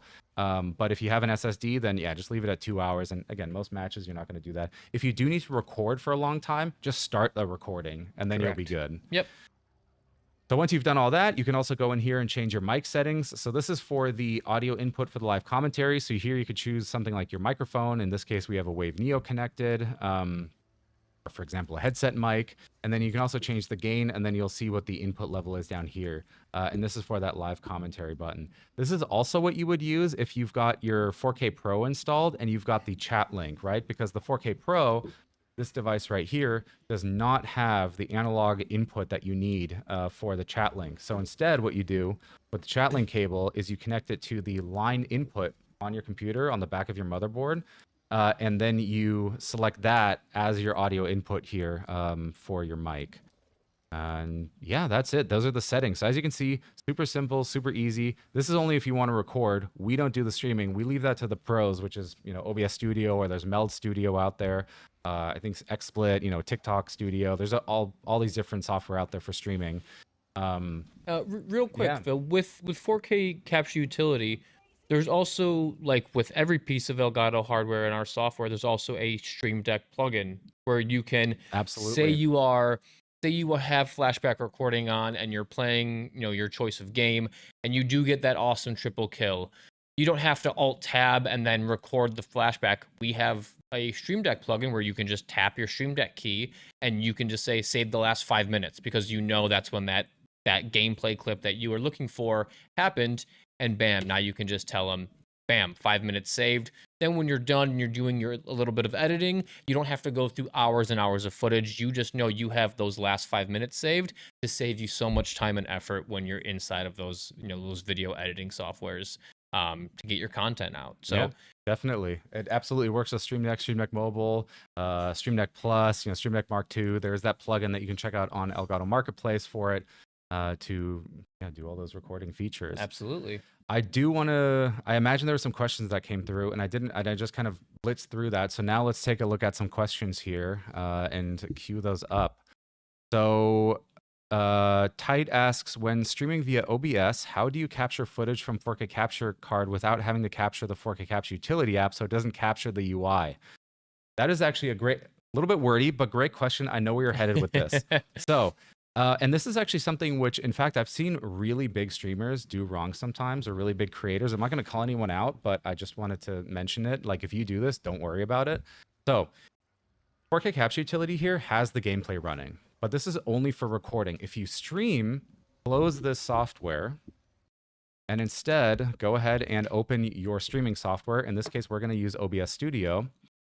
And here in OBS, what you would do is, let me just adjust the window size here. You would go into your, a scene like gameplay, something like that. Go ahead and add a new source, go to video capture device, and we'll call this Elgato 4KX. Oh, hello. And then there, I will select the 4KX from the drop-down menu. And that's pretty much it. That's pretty much all you had to do. You can, again, if you want a custom resolution and frame rate, you can set those here. But I recommend just leaving this at default. Same with all the other settings here. And then just hit OK. And there you go. Check it out. Now the video is in OBS. It's low latency, right? I can even play with it if I want to, like we were talking about earlier with Burrito. We can actually play the game, and there's audio coming into OBS as well. So that's how you do it. You add it as a video capture device. You do not need to do like a window capture or a screen capture of the 4K capture utility software. And correct me if I'm wrong, but that just showed up as a video capture device, like a webcam. Exactly. That's the same. So video capture device, and then in the drop down, that's where we see our Facecam Mark II, as well as our 4K Pro, which is in the motherboard. Exactly. So it's just where you would select webcams. And what was that? Two clicks to get our stream or our content into Pretty OBS. Much, yeah. There is one more step on macOS, because actually I don't know why, but essentially for audio, you do have to do one more thing, which on Mac is you go to audio input capture, and then you select the capture card there.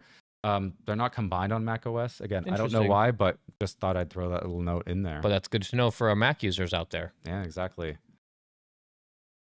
So what other questions do we have? Warblade asks, with 4KX, it lists single app support versus multi-app support with 4K Pro. Does this mean that you can't record a clean capture in 4K capture utility and have it captured as video device in OBS? Another great question. Somebody was paying attention in school. So 4KX uses a driver architecture called UVC, or Universal Video Class, or USB Video Class, something like that.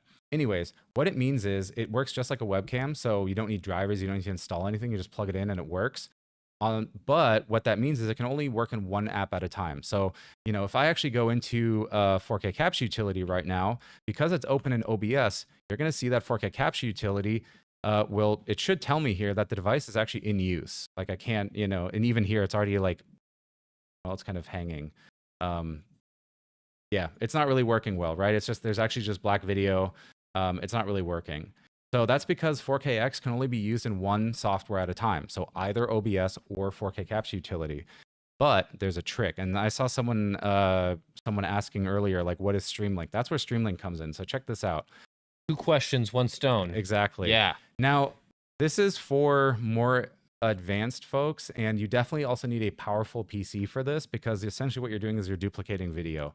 But what happens is you go into 4K capture utility, and this is what you do if you want to record a clean copy and stream at the same time with 4KX. You go into 4K capture utility here and go to general, and you enable Streamlink. And then you can choose the format here. I'm just going to leave it at 1080p 60 and hit OK. Now, what you need to do is back in OBS Studio, and we'll see if it's actually installed. I don't believe it is. You need the NDI plugin for, I think it's NDI OBS. Yeah, they renamed to Distro AV. So you need to download the Distro AV plugin. And we're just doing this live right now. Let's do it live. Because we know how well it works when we do things live. All right, so that's actually pretty, quick and painless. So now you go back into OBS once that's installed. Okay, I need to download this as well. Doing it live, everyone. This is for you. Yep. But as you know, like, we want to show you how to do it, and make sure, you're aware as well. So it's pretty quick here, yeah, as you can see. Just a couple installs. So again, we've got 4KX open in 4K Caps utility. We activated Streamlink here. And now I'm going to go back into OBS Studio. Now that we have the NDI plugin installed, or rather the Distro AV plugin, I'm going to delete 4KX, because now what you do is you actually go in here and you select as your source NDI source. And we can call this Elgato, I can't spell, 4KX. And then from the source here, you select Elgato Stream Room 4K Caps Utility. That's the important one. It'll show your computer name and then 4K Caps Utility. Check this out. The moment I click it, boom. Now I've got the video from 4K Caps Utility in OBS, and I can go ahead and, play my game now. And now I can go in and actually stream it via OBS and record a clean copy in 4K Caps Utility at 4K 60 HDR with 4K Pro, or 1440p here, no overlays, that sort of thing, in a high bit rate. Again, this is a little bit more intense on your computer. We definitely recommend having a beefier system for this, because at that point you're doing essentially recording, streaming. You have two programs open, stuff like that. So it's pretty intense, but if you have a system that can do it, there you go. That's how you get a clean overlay, or rather a clean copy of your gameplay and stream at the same time. Yeah, I think that's that. Let's take another question here. Does it give you an idea of what? Sorry. Does it give you an idea of what's the expected file size when changing the settings? So 4K Capture Utility does do that, yes. So let's take another look here at our system. I'm going to go ahead and load it up. We'll give it a second here as it configures itself. And so yeah, when you go into the settings here, you go to the recording tab and you see down here it says output 28 gigabyte an hour. That's where you'll see it there. So, if you have a 10-minute recording, divide 28 by 6, right? 1 hour, 28, 10 minutes, math. So you can also, reduce this here. Now, I assume most of you aren't going to be recording a full hour, but, there you go. So you could set it to like 36 megabit, and then you have 16 gigs. It also changes based on the resolution. So if you only record 1080p, well, now you're at 5 gigabyte an hour. So, it definitely, if you don't need the full resolution and you're worried about disk space, then go ahead and just reduce that resolution. No worries, Smiley. I appreciate a good wing eater. They were eating wings. That's why their grammar was poor. That's what they said. Let's see. The uses of card play outside the game consoles. Well, there's a couple, right? Yeah. Maybe. Yeah, absolutely. So, you can... one of the things that we were doing before is we were using a HD60X, so the predecessor of the 4KX. You can connect cameras with HDMI to these capture cards and capture video like you see here inside of OBS, just like you would with a console. You can do the same thing with a camera as long as it has an HDMI output. It kind of makes me think of like how capture cards got started, like, with the whole kind of I don't know if you want to tell that story about kind of what the background of kind of how Elgato got into capture cards. Yeah, it's a fun little story. Actually, how many questions do we have queued up? Is it a lot? I want to make sure we get to those. Just one. Okay, cool. So we have a little bit of time. So yeah, essentially what the way that Elgato that capture cards really got started was back in like 2010 or 11, somewhere around that time. there was this company called Hauppauge, and they had something called the Hauppauge HD PVR. And it was this thing that recorded video from from basically an Xbox or a 360 back then, a PS2, PS3, using analog. So it used component video or even S video. And there were even earlier devices like the Dazzle. Those were big, but not as big as the HD PVR. And also, by the way, sorry, this is going to show you that Phil is the king of capture. He's the capture king. Well, I just had one back in the day. I just had an HD PVR. But anyways, yeah. So they had there was this HD PVR box, and then there was Elgato. So two separate companies. The HD PVR though, the software wasn't super good, and so Elgato had this iTV software that allowed you to record. The idea was it was for TV, and the idea was that you record just like a DVR, your TV, and then you can go back in time and then skip all the ads, or if you have a TV show, you could set a timer. Imagine this. You actually had to set a timer for like, hey, at 9 p.m., record for 1 hour, and then that would capture that one TV show that you might have missed or that one episode. So you could set a timer in that software and then record something and then, go back later and watch the video on your computer. So the whole thing was that you had it on your computer, not on a DVR, like on a separate box. And the secret sauce here was this flashback capability, which we actually just showed you in 4K Capture Utility. That was the earliest kind of iteration of this being able to go back in time when you were recording. So what you did was you got the HD PVR and you got the Elgato software and you used them together.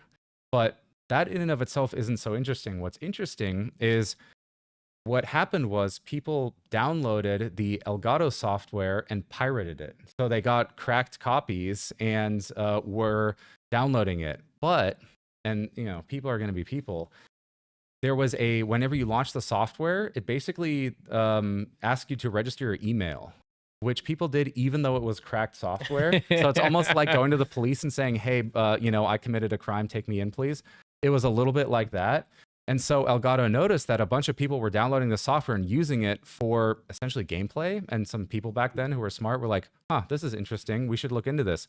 So they sent out emails to the people who registered and were like, what are you using? What are you doing with our software here? And they would, get this. They would then respond and say, like, this is what I'm doing. Hey, so I know I just stole your software and I put in a valid email address, and now I'm going to respond to you, implicating myself. It's like when the cops ask you, hey, what crime did you commit? And you say, well, I did this, this, and this, and I shoplifted. It's like, what do you...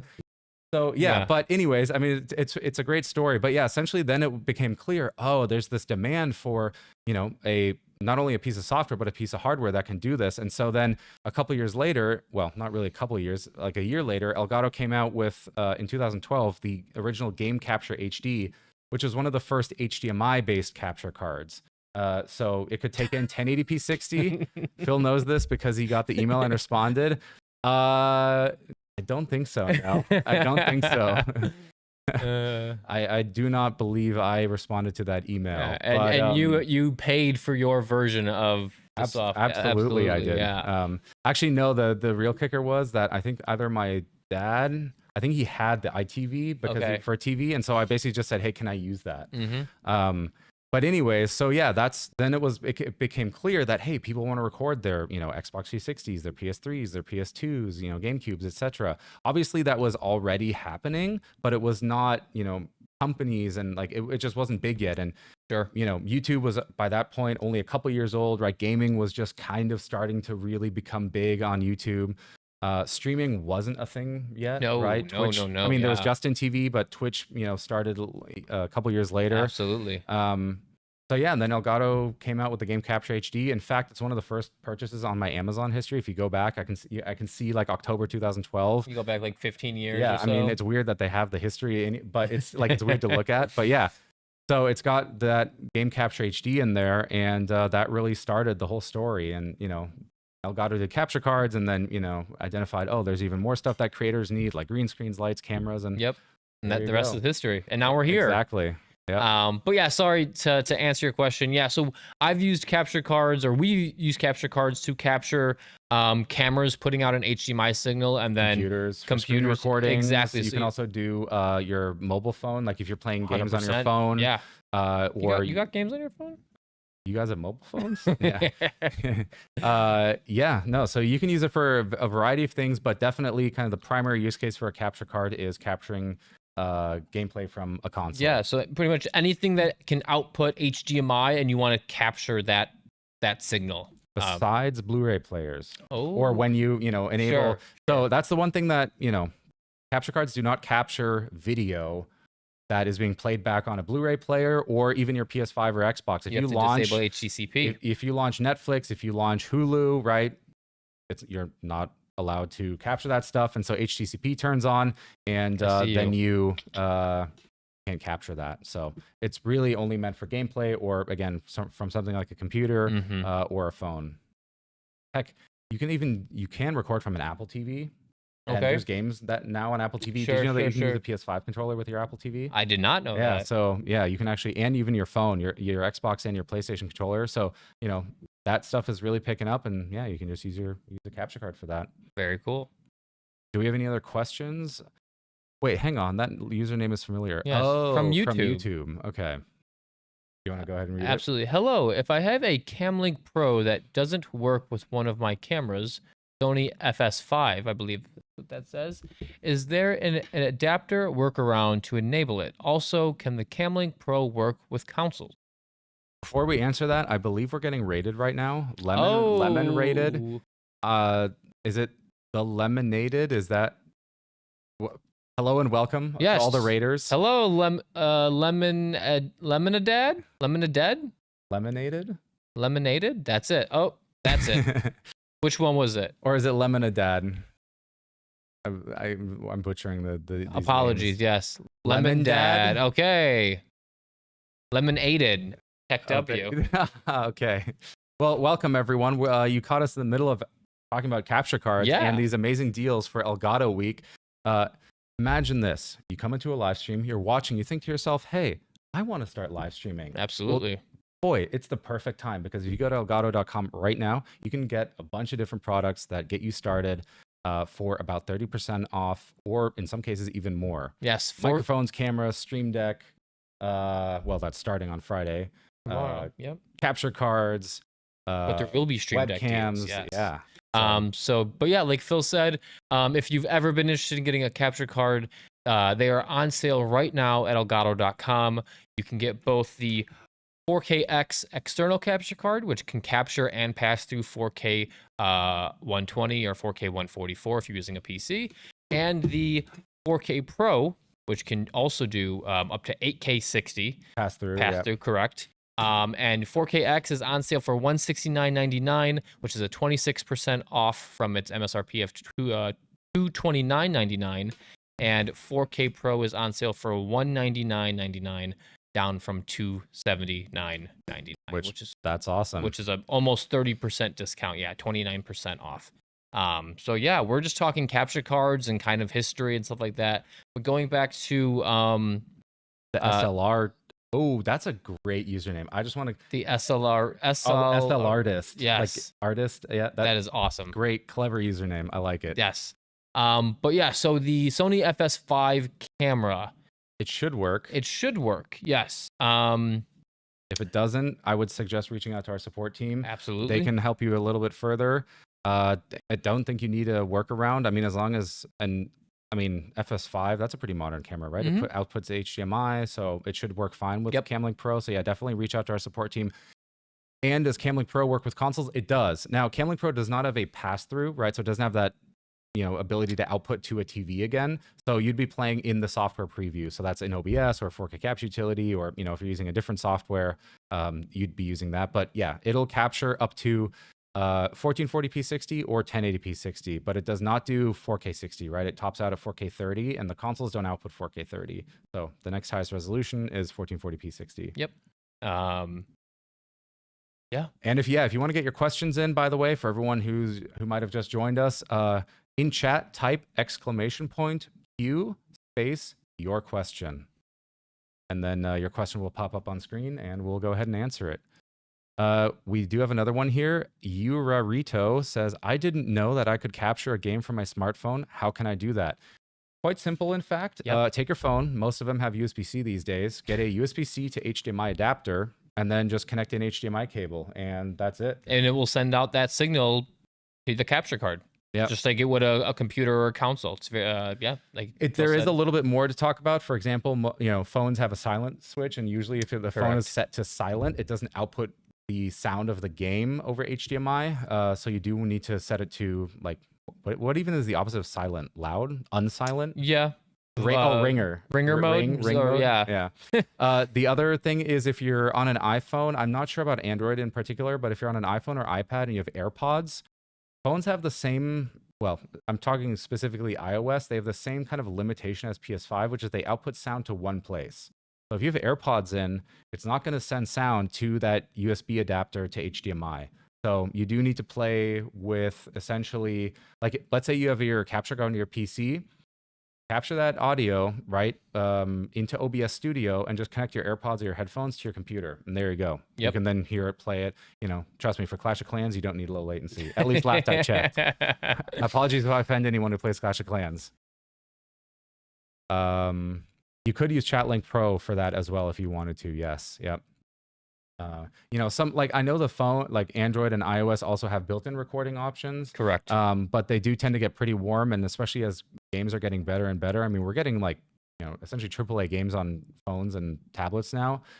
You definitely want to reserve as much as you can in terms of battery life and, heat for the game itself, and not have to worry about recording it. So you read my mind. I'm going to use it for Clash of Clans. Hey, well, there you go. So Perfect. yeah, I would suggest, just connect it to your capture card, in OBS or the software you use on your PC. Just set that to output to your headphones, and then, play that way, and you'll be all good to go. Yeah. So I know we've showcased capturing on the PC with PS5, but now that we're talking about mobile, did you want to maybe talk about how to capture on an iPad? Oh, yes, I think we can. So flipping the script a little bit, we talked about capturing your phone. Yes. But what about capturing to your tablet? Yep. So this is something that you can do with iPad. And this is pretty cool. So if you've got an iPad, it has to be an iPad with, I believe it's an M1 chip or better. That is correct. And iOS 18, you can actually download our Elgato Capture app. Just give us 5 stars. Of course, Yeah. 5 stars. Yep. And this is basically like our 4K capture utility on software, but on iPad. Absolutely. And so if you have something like a Nintendo Switch, then you can record that using like 4KX, for example. You can record that to the iPad. So let me get that set up. We have a Game Capture Neo here, and do we have a USB cable? We do. Awesome. So it works very much the same way that you really set it up with a PC. So first of all, you have your iPad like this, and you connect the USB cable to the iPad. And I'm trying to do this. Yep. And then you connect the other end to the USB port on the, actually, let me just swap it like this. Ta-da. And now, let's see. We're using Burrito's switch. We'll see if it turns on. It looks like it's turning on. It does. It looks like something's happening.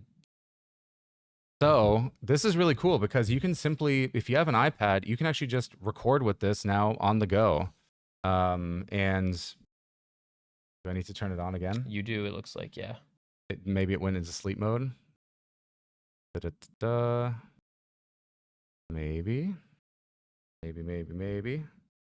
Oh, you know what would help? If we plug the HDMI cable into the HDMI in. Yes. So that is one thing that I don't know if we want to address that, but on Game Capture Neo, the HDMI in and out ports are actually flip-flopped versus the 4KX. I'm not sure whose choice that was, but that got me on Monday as well.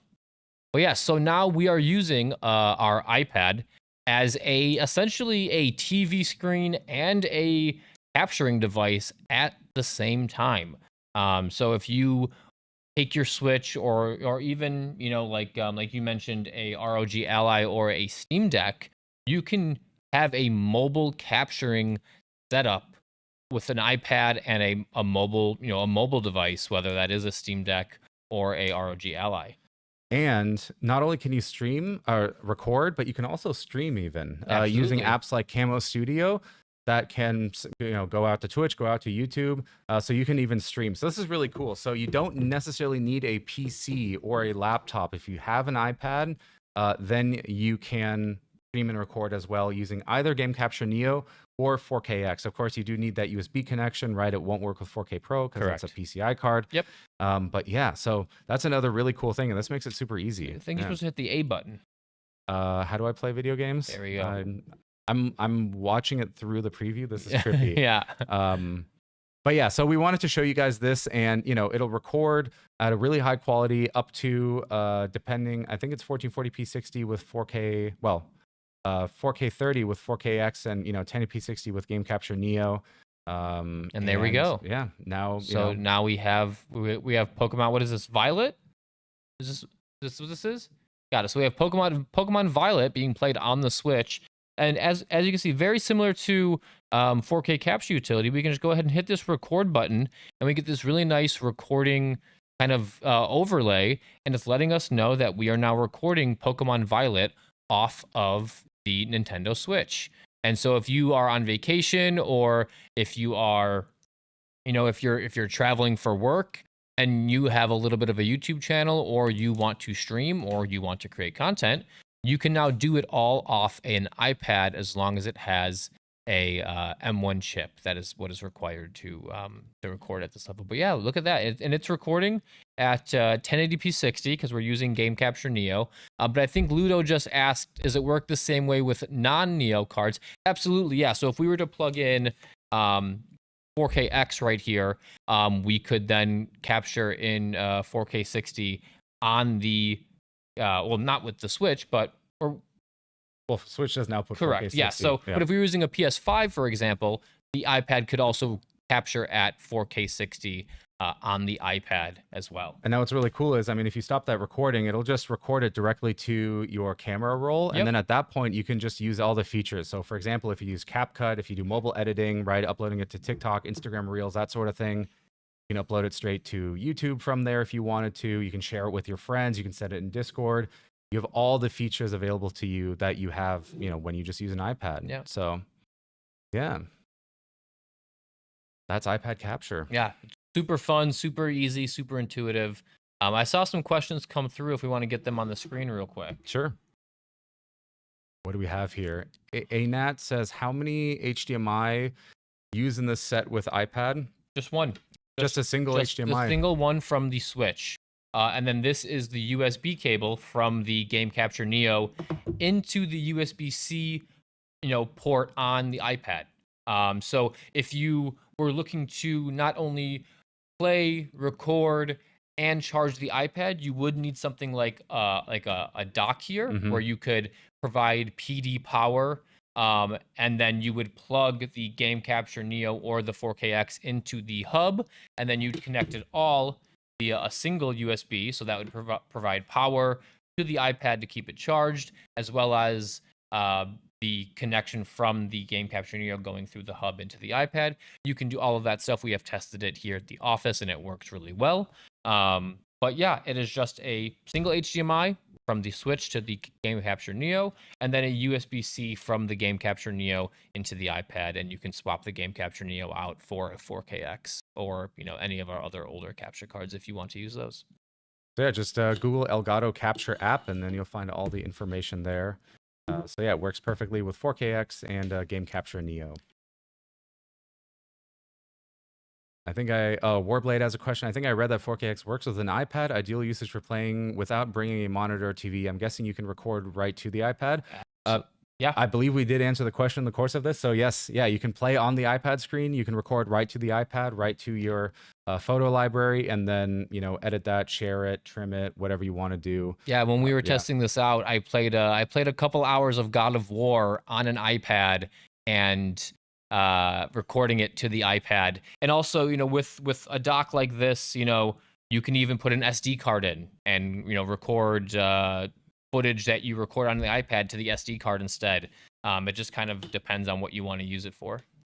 Which that's pretty cool as well. Yeah, external storage. Yeah, Apple's really been adding a lot of things to iPad and to iOS I mean, it seems like every update with like an iOS update, whether it's for a mobile phone or the iPads, like these iPads just become more and more kind of one-stop shops for whatever you need. And super powerful too. I mean, all that video recording stuff is hardware accelerated, so the iPad doesn't even heat up. It's very minimal power draw. So I think, did we get through all the questions? I think so. Awesome. So we've been talking for quite a while. Let's go back and look at the 2 deals that we currently have going on for 4KX and 4K Pro. And for me to do that, I should also probably go to our deals page. Oh, look, there we are. Hey, look at us. Mom, I'm on TV. So yeah, if you go to elgato.com right now, either link in the chat or you can just, find it in your browser, you'll be greeted by this page here, and then you can go down to capture, and we have these 2 deals live today. So with 4K on 4KX, you can save up to 26%, and you'll get it for $170 instead of the usual $230. Not only that, but you also get a Chat Link Pro with it. And with 4K Pro, it's down to $99 or $200, down from $280. So you're saving $80 there, which is 29%. And you also get that free Chat Link Pro. Yep. I do believe, though, when you add the device to cart, you need to make sure that you also add the Chat Link Pro there. It'll say $20, but just go ahead and hit add to cart. It takes a second, and then it'll calculate it, and then there you'll see it says free. So don't be worried if you see that it costs money. The cart, it just kind of does the calculations in the background and then takes a second and it'll show it to you. So yeah, those are the deals live today. We also have other deals live. We covered them a little bit earlier. Like we have our audio bundles with the Wave mics, the Wave 3, the Wave DX. You get the low profile arm, the regular high rise arm, white, black. We have deals on 2 key lights here, on Facecam Mark II, on Prompter. I mean, these are just incredible deals on Prompter. I mean, with Prompter, you get a Prompter. That's a crazy bundle. I can't believe someone approved that. Yeah, right? The Master Mount L, a key light mini, and a cold shoe for mounting that key light mini, all for $260, which is actually $20 less than just the Prompter by itself, even if there wasn't a deal. So that's just wild. Yeah, then we have the face cam and then all the Neo stuff as well. If you've been looking for Stream Deck, that is coming tomorrow. So, stay tuned. It'll be those deals on Stream Deck go live tomorrow. We're also going to be live streaming tomorrow. So we'll be here all day talking about Stream Deck. That's going to be really exciting. That starts again. That's a morning stream, right, at 9 a.m. Can we get the schedule real quick so we can just review it for those? I should probably set my alarm then because I want to sleep in. I do not want to be here at 9 a.m. Well, for you guys, I'll do it. Yes. But yeah, tomorrow, our team in Germany will be also live streaming. So that they'll be live from 2 p.m. to 4 p.m. Central European time. So I believe that is 5 to 7 a.m. Pacific Standard Time here in the U.S. But then right after they're done, we'll be going live at 9 a.m. Pacific Time. So that is 9 a.m. Pacific Time, 10 a.m. Mountain, 11 a.m. Central, or 12 p.m. noon for you Eastern Time Zone if you're in the United States. That's pretty good. I wouldn't have known that. Thank you. I appreciate that. And then right after that stream, no matter where you are, we will go right into a Discord stage where that will be a open kind of concept where you can go ahead and ask any question you have. It does not need to be about Stream Deck specifically. And that will be the last time that we're live is on that Discord stage starting at 1 p.m. Pacific time. So we'll be available to chat a lot tomorrow, whether you're in Europe for the German team. They're amazing. If you have time to check them out, I highly suggest that you do. But yes, we will be back here. We're not done yet today. Oh, no. But we did want to just let you know that we will be still live tomorrow at 9 a.m. Pacific time from 9 to 1 p.m. So yeah, that's what we got going on. We have Stream Deck tomorrow. It's going to be an awesome stream. I mean, I think we can probably talk about Stream Deck for much more than the 4 hours allotted to us. But we should have a good time tomorrow. Yeah, what else are you doing Friday? I mean, we could just hang out here till like 10 p.m. Yeah, right? I'm not going to force you. But yeah, exactly. We do have questions, it looks like. And as a reminder, if you want to get your question in and you want to see it pop up on stream, then use !Q space, and then just type out your question, and then it'll queue it up, and we'll go ahead and get that answered. Absolutely. As a reminder, we're talking about capture cards today, so I'm going to unplug this here. Yes, go ahead. But yeah, we're talking about Game Capture Neo, we're talking about 4KX, and then Chris over there also has the 4K Pro. I do. So we got another question from iNot. But what if I want to use the iPad to record my Xbox? How use the HDMI from my screen to the other? So I think that would just be that setup that Chris described earlier, right? Correct, So yeah. we'll use 4KX as the example here. So you have the HDMI in right here. This is from the console. So the console goes in here. This goes to your TV. So you need 2 HDMI cables, one from the console, one to the TV, and then you use the USB-C cable and you connect that to your iPad. So yes, it would be, so instead of sending the the USB-C cable from the capture card to your computer, you would run the USB-C cable from the 4KX into the iPad, and that's what the capture signal from the capture card would go into the iPad.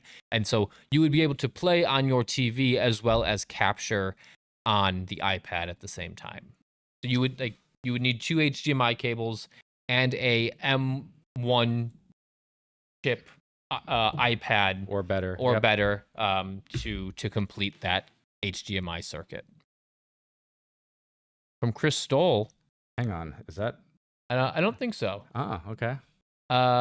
Can Neo capture pass through 1440p, or should I step up to 4KX? Not looking to capture in 4K or 1440p. So just pass through we're looking at. Let's see. Game capture Neo solution. Do we have this? Technical specifications. So yes, game capture Neo. There we go. So yeah, game capture Neo can pass through 1440p 60. And it can capture that at 1080p 60. So if that's all you need, right? If 1440p 60 and 1080p 60 captures all you need, then that's perfect. If you do want a little bit more than that, for example, HDR capture or 1440p 120, then you'll want to step it up to the 4KX. Also, I see someone talking about Rivals in chat. Friday Rivals. Oof. I haven't played in a while. I need to get back on it. All right, next question. Do we have more? We do. What time on Friday is the 20% coupon available? I believe it goes live at midnight Pacific time. So if you are whatever time zone you're in at midnight Pacific Standard Time, so California time, West Coast United States time, it goes live at midnight that time. So all day tomorrow, Friday, that coupon will be available for you to use on any product on Elgato.com, not including Stream Deck Studio, any of the remaining bundles that are available. And I think that's about it. So Stream Deck Studio and the bundles are omitted from the coupon usage. I would add to that, I don't think there's going to be a mad rush for the products, and we do have stock, so you don't worry about waking up at 2 a.m. to make sure things aren't. You should be fine. Absolutely you should be fine. Yep. Yeah. You don't feel like you need to stay up. But if you do, exactly. If you'd like to, please do, but don't feel like it's some sort of Black Friday at midnight going into a Best Buy in circa 2007. So I do want to touch on something that we've talked about it a little bit, but that's ChatLink. Okay. So ChatLink is something that you'll see, you'll get a free one if you buy a 4KX. It's crazy or how much this a 4K it gets lost in the table. Oh wow, yeah, it really is. But so this is ChatLink, and it's somewhat counterintuitively named ChatLink because it does so much more at this point than just that. It was originally designed to do exactly that, which was capture chat from your console. And this started really with PS4. If you are a creator and you started with a PS4, you'll know, right? Just like the PS5, it's got that limitation. It can only output audio to one place at a time. So we developed ChatLink. Now this is ChatLink Pro. The original ChatLink we haven't made it for a while. And essentially what this is it's an analog cable. And what this cable does is it gives you the ability to capture the audio from your console, game audio and chat audio and party audio and pretty much everything from your console, and hear that in your headphones, as well as output that to something like the capture card, so that way you can then stream and record it. And the way this works is like so. First, you will need an analog headset to use this. So if you have a wireless, like a Bluetooth headset or a USB headset, it won't work with the chat link. At that point, refer back to that solution we talked about with using OBS and just capturing that way. But if you have an analog headset, it works like this. You take your PlayStation controller or Xbox. In fact, this even works with Switch, but we'll stick with PS5 for now. So you take your PlayStation 5 controller and you take this end of the chat link cable and you simply plug it into the headphone port, like so. Now the console should automatically switch over and basically output all the sound to the headphone port. And with the chat link, you end up then getting, on the other end, you have two connections here. This part here is a female 3.5 TRRS connection. And this is where you connect your headset. I unfortunately don't have a headset to actually connect in here, but essentially if you have a 4-pole headset, it's all right. Okay. Yeah, it's all right. I'm sure we got one around here, but that's okay. You guys know what headset type I'm talking about, right? Yep. So you take your headset, you plug it into here, and then you'll start hearing your game sound, which is awesome. And actually, you know what? I totally plugged this in the wrong way. I didn't want to stop you, but I was like, I totally plugged it in the wrong way. Yes. So ignore what I said earlier. This part. So yeah, you get these two. So you plug your headset still into the same connection there. A little mix up there. You plug your headset into the female port here, and you take this other analog, this male part of the analog cable, and you plug that into your capture card or your computer, like so.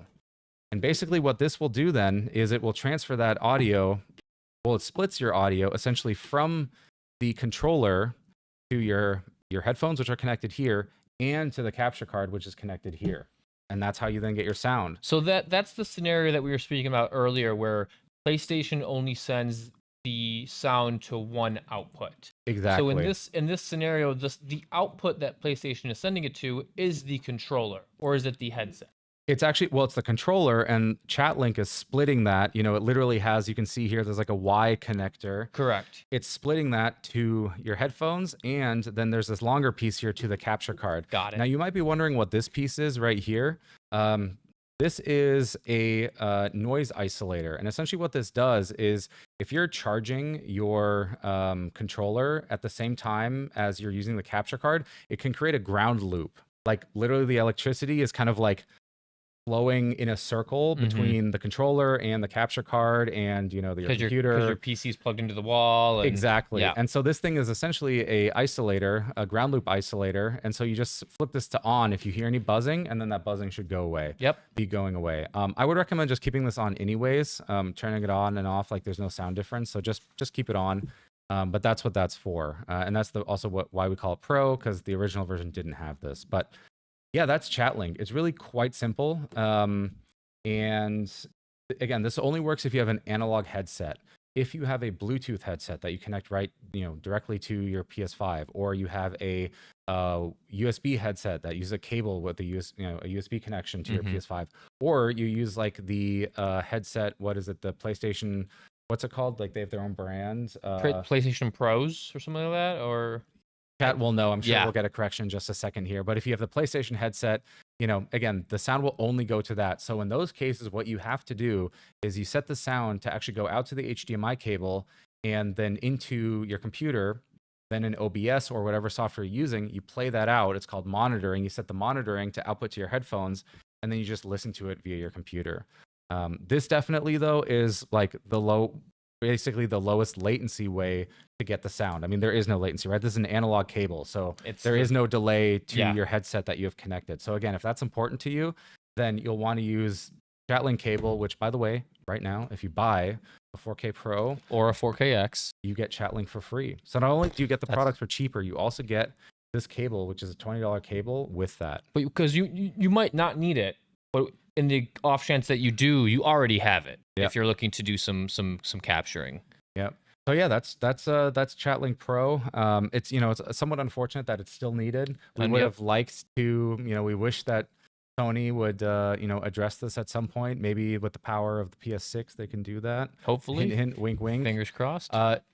Switch, by the way, works very much the same way. So Switch can also only output sound to one place at a time. With Switch, though, again, there's probably less hardcore games on there where latency isn't such a sensitive thing.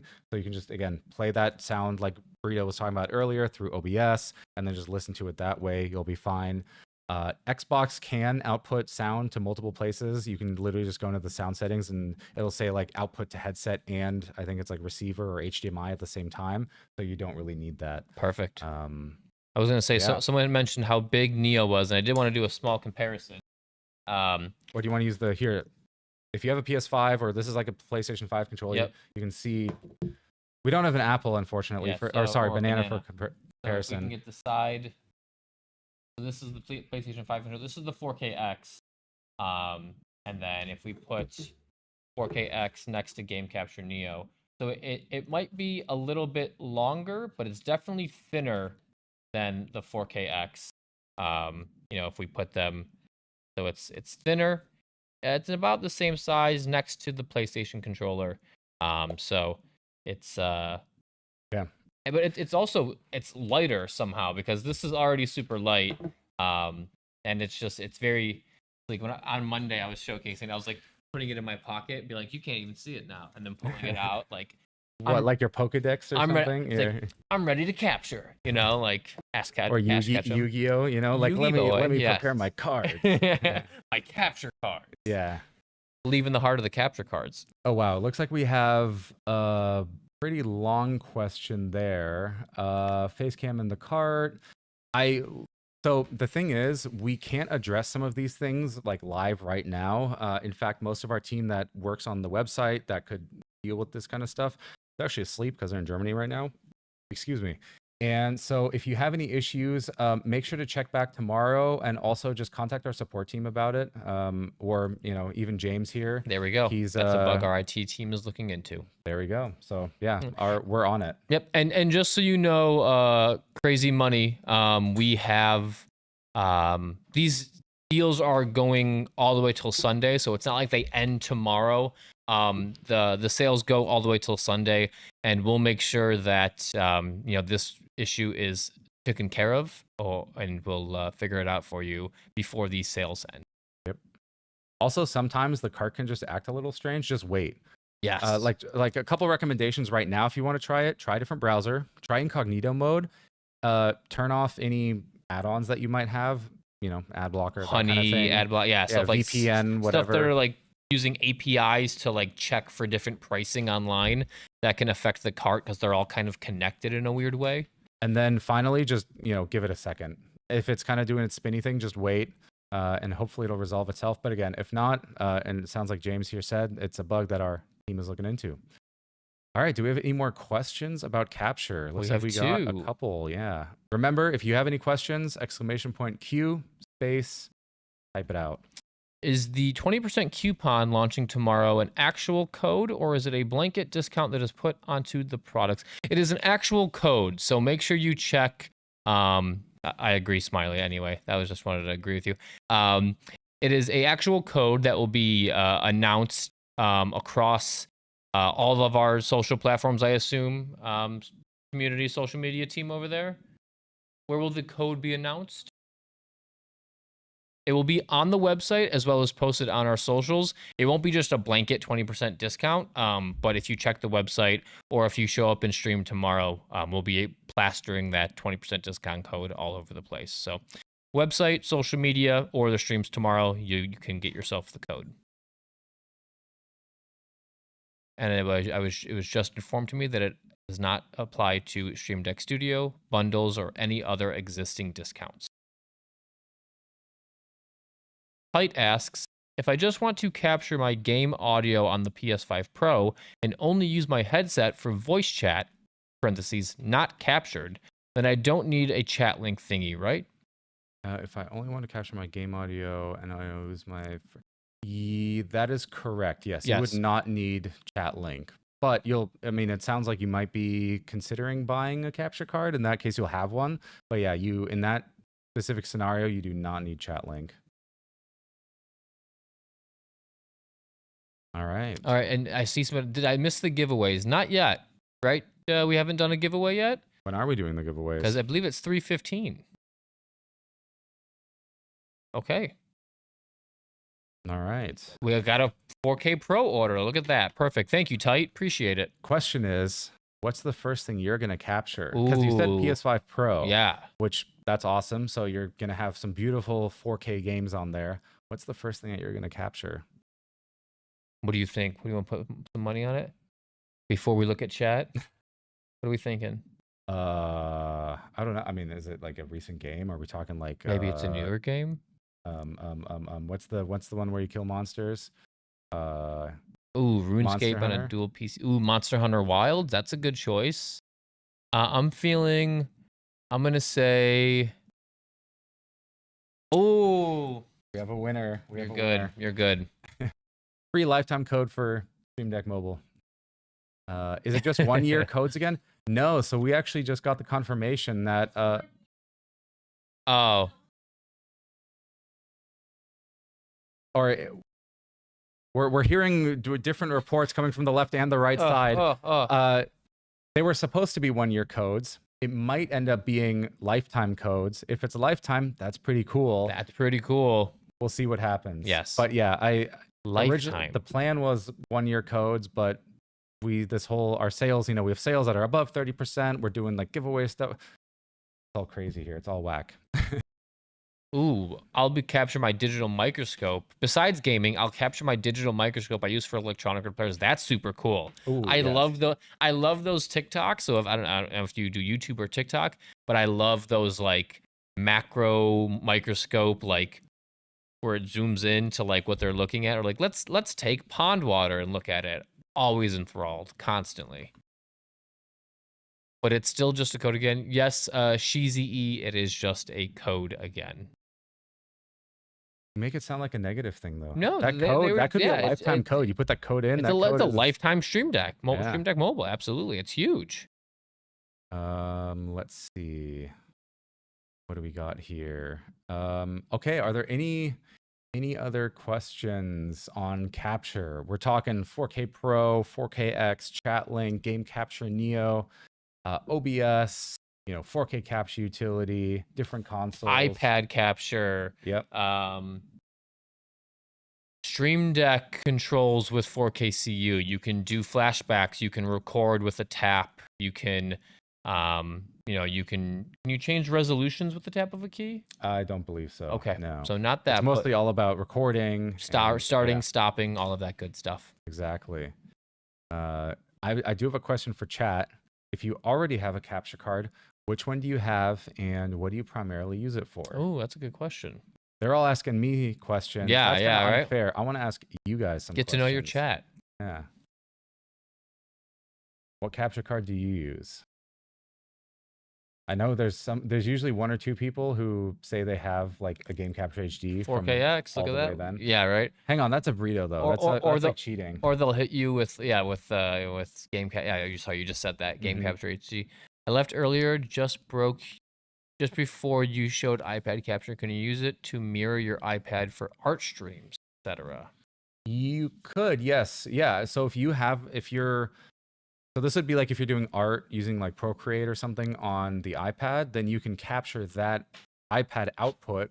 Again, you need a USB-C to HDMI adapter, but then yes, you can capture that with a capture card and get that into your, a computer or a laptop, and then stream that out, and that'll be like the highest quality that you can get. Yeah.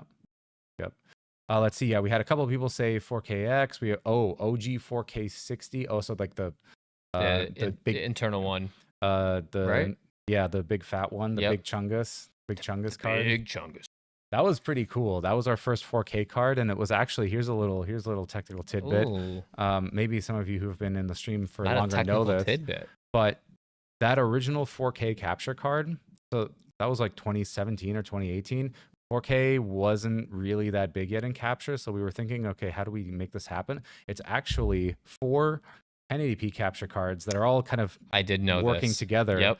And you basically just take the vertical strips and you divide it into 4, almost like think of a pizza. Yep. You just take the 4 slices, and 4K, when you divide it like that, those are all equal to about 1080p, and there you go. So you just take four 1080p capture cards, put them together, you get 4K. Push them together. Do some magic, and there you go. Now suddenly you have a 4K 60 capture card. That's so good. It was kind of cool back then. Yeah.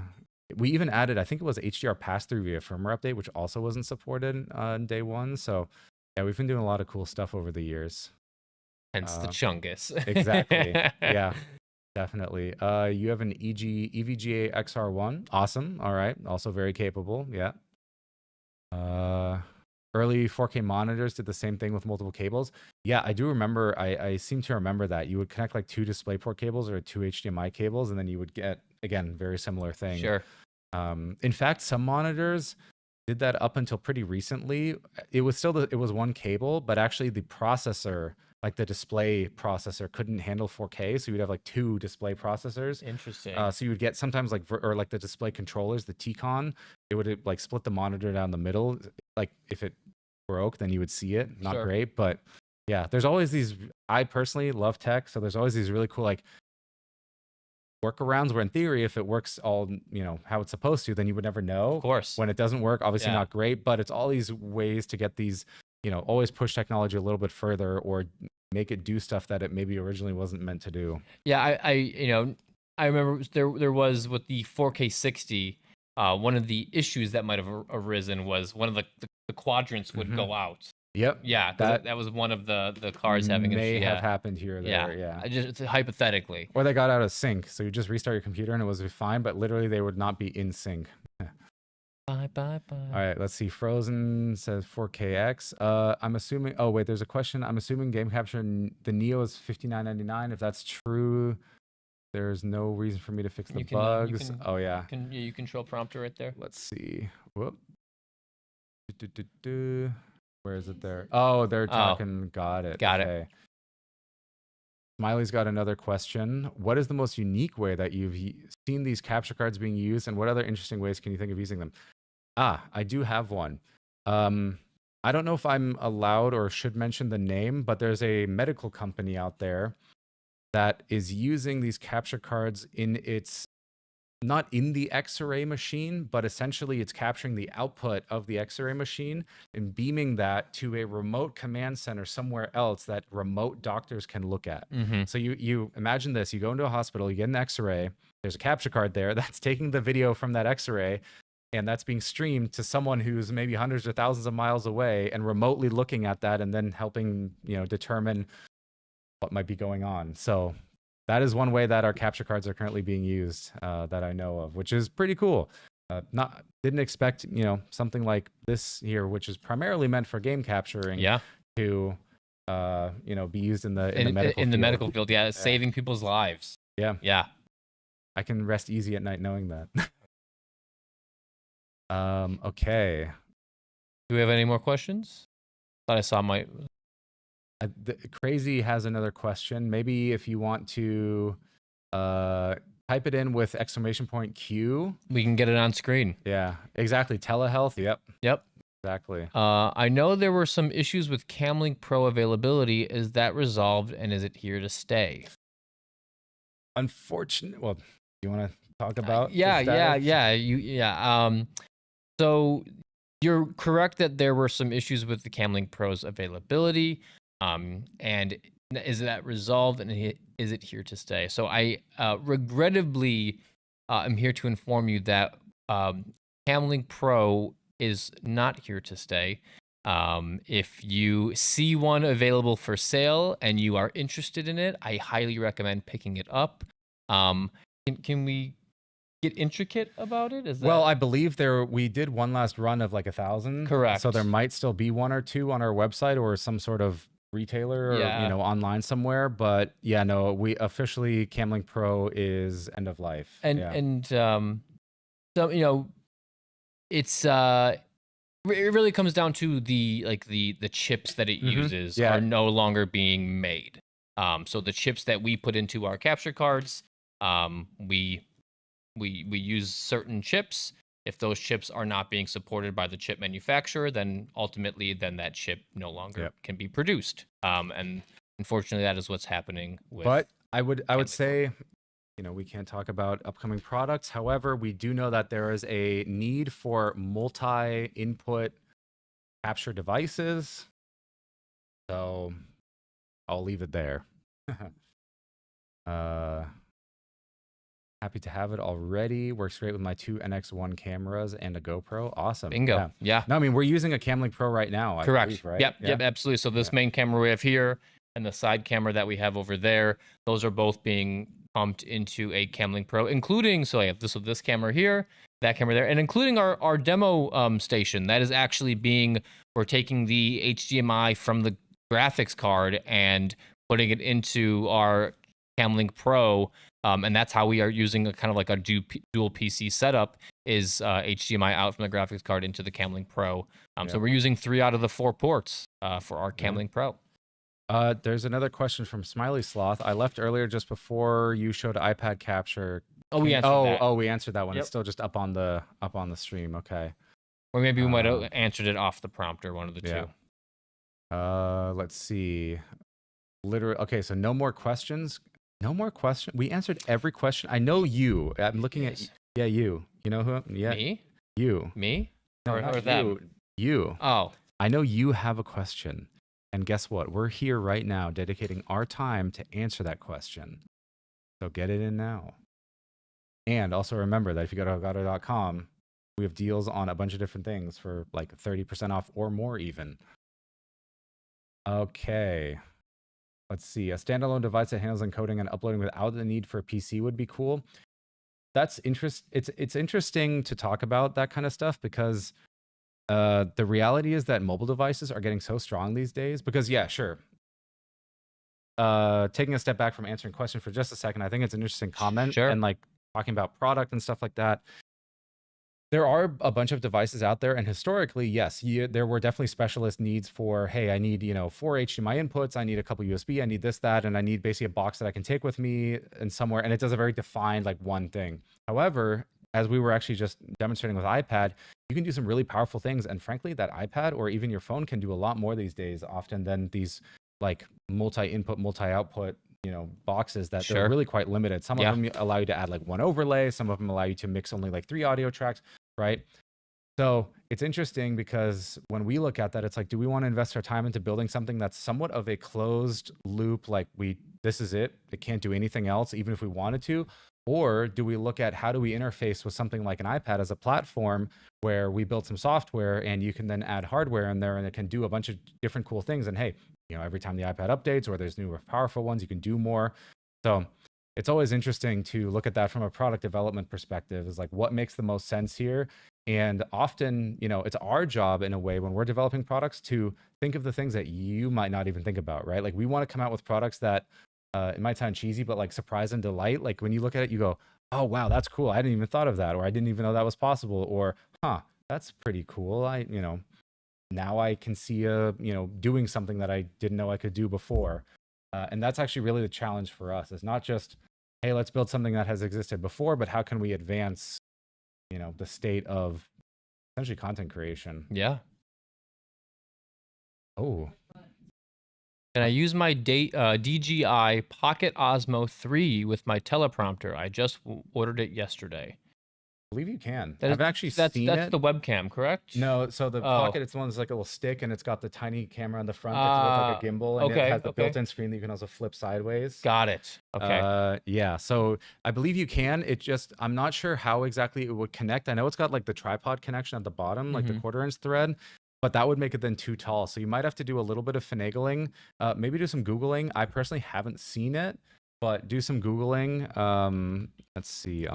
Especially with the universal shroud backplate that comes on prompter. Yeah. As long as it it can. Oh yes, perfect. Yeah. As long as it can clear the square that is prompter, you are free to do so. And it looks like some people are also chiming in that the update that DJI had released allows it to be used as a straight webcam. So and so Phil just went ahead and did a quick Google, just DJI Osmo Pocket 3 Elgato prompter, and we can see 5, 6, 7, 8, 9 videos on YouTube on how to do it. So yes, absolutely, you can go ahead and do it.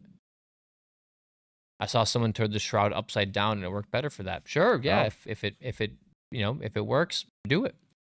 Got another one. It just came to me, but USB-C to HDMI cables exist. How would any of the capture cards be able to capture a phone screen to push to OBS for mobile gaming? Yes, we actually talked about that a little bit earlier. But absolutely. You kind of explained how to do it. Yeah, you would get a USB-C to HDMI, and then you would take that HDMI into the HDMI in if you're using 4KX, or the in on Game Capture Neo, same port. And then you would do the USB-C out to your PC or your tablet or your laptop, whatever you're looking to capture your mobile gameplay. And now we have another question from Aiden Husky. If I dance every day for a whole year, can I get free stuff? Sure, but I'm not going to tell you what that free stuff is. So I'm just going to have to roll the dice and see what I'm going to give you after a whole year. That sounds like some sort of world record attempt. Yeah. Smiley question for yesterday's stream. Can you mount the Mic Arm LP Pro arm upside down from a shelf? No. So I don't have one. Well, we kind of do, but essentially it like when you mount the clamp, it sits on the clamp like that. If you mount it upside down, it would fall out. Yes, and there's no way to lock because the LP arm has full, as you could see, articulation. Full, 360 articulation. Great word, by the way. It sounds so fancy. Absolutely. Oh, thank you very much, producer, executive producer. So as you can see, so we have this one here. The Mic Arm LP has this little nubbin on the end of it, and it sits into the clamp. Yeah. And it's pretty tight, but it definitely doesn't. There we go. Oh. Yeah. So all three of these pieces kind of come apart for easy shipping. But this one sits into here, and then like we just showcased, this sits into this one. So when it's all connected, gravity is keeping them connected. But if you were to turn them upside down, this would fall out this way. I hope now you understand the gravity of the situation. Ooh. There was apparently we skipped a question. That's fine. Sure, we can queue that up if it is a actual question. Someone should escort Phil out of the set. I mean, it is just about that time. I believe my time is up at 3:30. So and it's 3:34. Tight. We're doing them not in submitted order. We're kind of picking and choosing, but we will answer all of them as the time comes. Why would the 4KX be better than my Camlink Pro for the camera? Overheating? Question mark. If you have a Camlink Pro, there's no real reason. If your camera outputs 4K 30, then Camlink Pro and 4KX are the same. Yeah. The only reason would be if your camera can output a higher frame rate, right? Like 4K 60, then you might want the 4KX. But other than that, it's not necessarily better. But yeah, I do think it's time to do the I think it's time for Jasmine to get on here, right? I believe so. But I think we're gonna do a giveaway. I've been doing way too much yapping, and it's time for someone else to do the yapping. Absolutely, and that's Jasmine. So with that being said, I'm gonna hand it over to her. So okay, thank you, chat. Thank you, everyone, and I will be back tomorrow at some point, if I read the schedule correctly, right? Actually, officially no, but I'll just be there anyways. Fun. Yeah, I'll just come in, right? Or yep. I am. Or interesting. Maybe I'm just figure it out later. We'll figure it out later. But anyways, I will see you guys tomorrow. But for now, don't go anywhere because we're gonna do some giveaways and we're gonna do some about a half fun hour stuff, answer any questions as well. But yeah. Thank you, Phil. Do a little swap. All right. Tech Director, I saw some questions if you want to still keep queuing them up. I want to get a key light. I am interested in Key Light Air and the Key Light Mini. Can you help me decide? Well, they are pretty different. Key Light Air has, it comes with its stand and it has, it is similar to our Key Light Mark II where all of the controls on Key Light Air are only done via Wi-Fi. There's no onboard controls. Key Light Mini has full onboard control as well as being able to have the magnetic base and battery powered. So it kind of just depends on what you're looking for. If you are simply sitting at your computer and you're looking for a light to illuminate yourself at your desk, I can highly recommend Keylight Air. If you're looking to use a light on the go or something that you're not going to have up all the time, and you just need a an accent light here or an accent light there, whether you're doing a script on a prompter or you just want to have a light on a camera for various use cases that's not going to be on every time you're live, then Keylight Mini is a fantastic light. But Chance the Tech, he just mentioned that Keylight Air is the one they don't sell anymore. That is correct. Yes, we no longer make Keylight Air. So if you do find one and it is an acceptable price and it's in your budget and you're interested in it, I highly recommend picking it up because it is a great light. That is the light that I use at my desk at home. I have 2 Keylight Airs, and I love them, and I'm sad that we don't make them anymore. But yeah, I hope that helps. I know you've been very interested in lighting, and I hope those answers or that answers your questions. I have 2 Keylight Mark IIs, or sorry, 1 Keylight Mark I and 1 Keylight Mark II on my desk that I used. You got the big ones. I do. I definitely recommend Keylights, the Keylight Mark II that's currently in the bundle right now, because those are the Keylights that I personally use and that I really like. I feel like it saves up a lot of desk space too, especially if you have enough room to use the clamps. So I just use mine as a room light, and for streaming, content creation, they're really good lighting. You don't usually need to go over 20%. Like 20% or lower is usually the perfect amount. I'll say 20% is like that sweet spot. Yeah, there's also a lot of different ways people use Keylights as well, where I think someone uses to bounce off the walls, the lighting off the walls. Absolutely, yeah, those are some ways people do that, which is I always thought was really cool because I never knew that was kind of an option or anything like that. If you bounce it off and it bleeds back over, or you bounce it off the sidewall, yeah.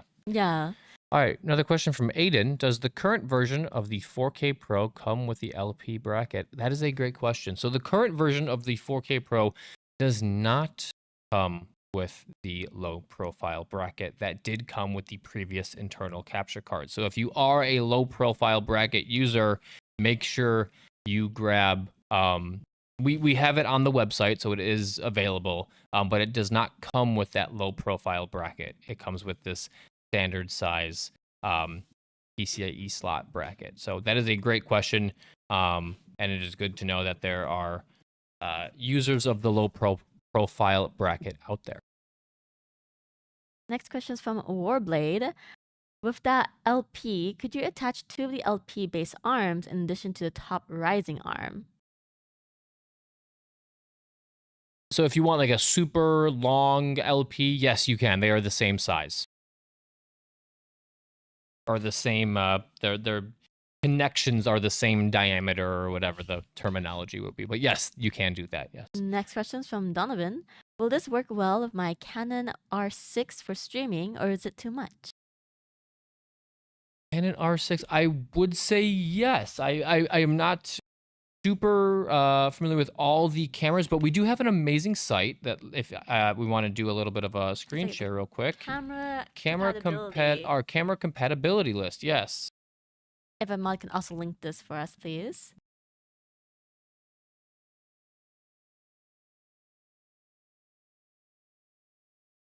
There you go. Here we go. So yeah, so we have a CamLink camera check. Thank you, that James. we can come down to Canon, and we have we don't have every single Canon camera that's ever existed, but we do have a lot of the ones that are currently in use, and we have them color coded for what you might need. And right here in the middle is the EOS R6. I assume that's the one you're referring to. And we have it a little drop down, and it can give you some information. Yeah, so the max resolution on that R6 is 4K 30. Yes, it can output clean HDMI. It does have unlimited runtime while using a dummy battery, which we label here. You do need a mini HDMI cable to regular HDMI because the CamLink Pro and the capture cards are standard size HDMI, so you would need a specific mini to standard HDMI cable. But yes, and it gives you a little bit of info about who it was verified by. So we have valued members of the community who have verified that the R6 does work. And yeah, it it's up here with the green light. So it's, yeah, if you have a camera with the various different camera brands, you can come in here and you can click on this down menu and see the camera that you'd like to use specifically. So to answer your question, yes, the R6 is compatible with Camlink 4K, Camlink Pro, or one of our capture cards if you'd like to use it that way. So yeah, thanks for your question. Next question is from Mako. For the products that are discontinued, will they continue to be supported in later updates? An example, OG Keylight Air, etc. Well, they can. So that is a good question. So sometimes yes, but most likely no.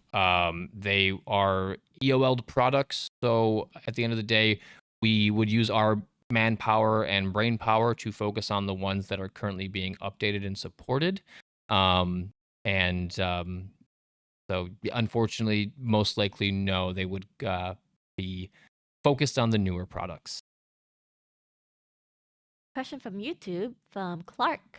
Hi again. If you're able to, could you please walk through how to set up Facecam, like Pro, for example, footage over gameplay while recording? Thank you. Absolutely. And I have an idea. Jasmine, do you have a clock on your phone? On my phone. I should. I have like a stopwatch. Is that what you mean? Exactly. Yeah. I want to see. So I'm going to, if you can time me how long it takes for me to create a relatively simple streaming setup. Would that be okay? Yeah, just let me know when to start. Okay. So we have OBS here. And so what I'm going to do is I'm going to grab the gameplay from the PlayStation, take my webcam, put it in a corner, like if you were watching a YouTube video for any sort of, gamer YouTuber who does like Let's Plays and full gameplays. And yeah, I just want to see, interested how many clicks and how long it takes for me to set this up. Are you ready? All right, let me know when to start. All right. So in OBS, you do have to have at least one scene. So this isn't cheating that I have the scene here already. You have to have a scene in place. So yeah, are you ready, Jasmine? I'm ready. All right, ready to go. 3, 2, 1. Let's go. So one click video capture. So we can name this capture card. Oh, it's already in use. Well, there we go. Capture card new. So then we'll do the 4KX. Save that. Then we'll click this again. We'll do webcam. Click down this. Facecam Mark II. There we go. We'll use the the virtual cam. Drag that here in the corner. Make it perfect. And bam. Now I'm ready to game and record myself playing Ratchet and Clank. How long was that, Jasmine? 34 seconds. So in roughly 30 seconds. Sorry, I'm not used to this new ceramic keyboard by Drop. It's a little weird to use. Almost perfect. Made one error. Could have saved 1 second. I know, James. Thank you. So to be exact, it was 33 seconds. Well, 33.98. Thank you. So 33.98. on the fly, about 30 seconds and a couple clicks to have a fully functional YouTube gaming content recorder. Not gonna lie, could have typed faster. Yes, like I said, this new ceramic keyboard by Drop has some really interesting switches that I was not prepared for how they bottom out. It was quite weird to type on, but it's very clean. But yeah, so as simple as that. You add both the webcam and the capture device as a just video capture device inside OBS, and it's as simple as that. So now you can go and you can go save the world as Ratchet and Clank while having your webcam in the corner, and yeah, create some awesome content for YouTube. Awesome. All right, I think that's the last question. How much time do we have? About 15 more minutes while we're here. Here we go from Howling Fear. I've been loving my standard MK2 Stream Deck and was wondering, will we ever see an MK2 of the bigger Stream Deck? So like a Mark II of the Stream Deck XL. Got it. So we generally can't talk about potential future products, even if they do exist or they are never going to see the light of day. But we are constantly what's the word I'm looking for? We are constantly thinking about ways to improve our products. We are always innovating. So if there is a original product and you are interested in seeing a Mark II of it, and it's been around for a while, I would say that quite possibly there'll be a Mark II of a product you're interested in, or a Pro version, or a improved product down the line. I cannot, like, to wrap that question up, I cannot confirm nor deny, but Basically, possibly. any questions that comes like, will you be making blank, or will you have blank? That is going to be my answer. Make any yes. comments. So we'll be skipping any of those comments. We don't even have to read those comments. Just let them, let them sit. A moderator chat will do the little command that will tell you we can't answer these questions. Got it. Next question is by Crazy Monkey. Crazy money making. Oh, crazy money making lady. Before I buy a face cam, should I get the Mark II or Neo? What's the major differences between both of them besides the autofocus on Neo? So yeah, I mean, we showcased this off on Monday, but they are both 1080p 60 cameras with they both have HDR, but the Mark II has a bigger sensor, a bigger lens. The Mark II for $99 is a steal, if I may say so myself. The video output on that, or the video off the webcam, is fantastic. I'd highly recommend the Mark II if you're in the market for a new camera. But yeah, so they're both 1080p 60, so they're both going to have that smooth 60 FPS. Mark II can do 120 FPS if you do some finagling in OBS. It does have that possibility. Yeah, I mean, there's the controls in Camera Hub. There's the controls for there's future LUT controls. Yeah, so there's a lot of different options you can go through with the Facecam Mark II and the Neo. But if you are on the fence for both, I highly recommend the Mark II. I am also in agreement with that. I love my Mark II so much. I feel like if you're on a budget, then definitely Facecam Neo, go for that. It's a great starting webcam to start off with. But if you're not on a budget and it's something like you're looking for a webcam that you just really need or just really want, then I definitely would recommend the Facecam Mark II if you're able to purchase it, especially during our deals this week, because you can save up to 30% off. So yeah. Question from Belle. You may have already have answered this, but I missed it if you did. Is Facecam Pro going to be on sale also this week? Getting ready to buy the Stream Deck Plus, and I'm thinking about getting the webcam as well. Got it. So yeah, if it didn't go on sale on Tuesday. So it did not. Correct. So that means that tomorrow, you want to tune in tomorrow, coupon, yeah. Because we will be unlocking the 20% off coupon that you can use site-wide. !Elgato deals for more information. You won't be able to stack these deals up on our current sales or bundles or Stream Deck Studio. But basically anything else that's not already on promotion, you should be able to use the coupon on. Terms and limitations, apply, of course.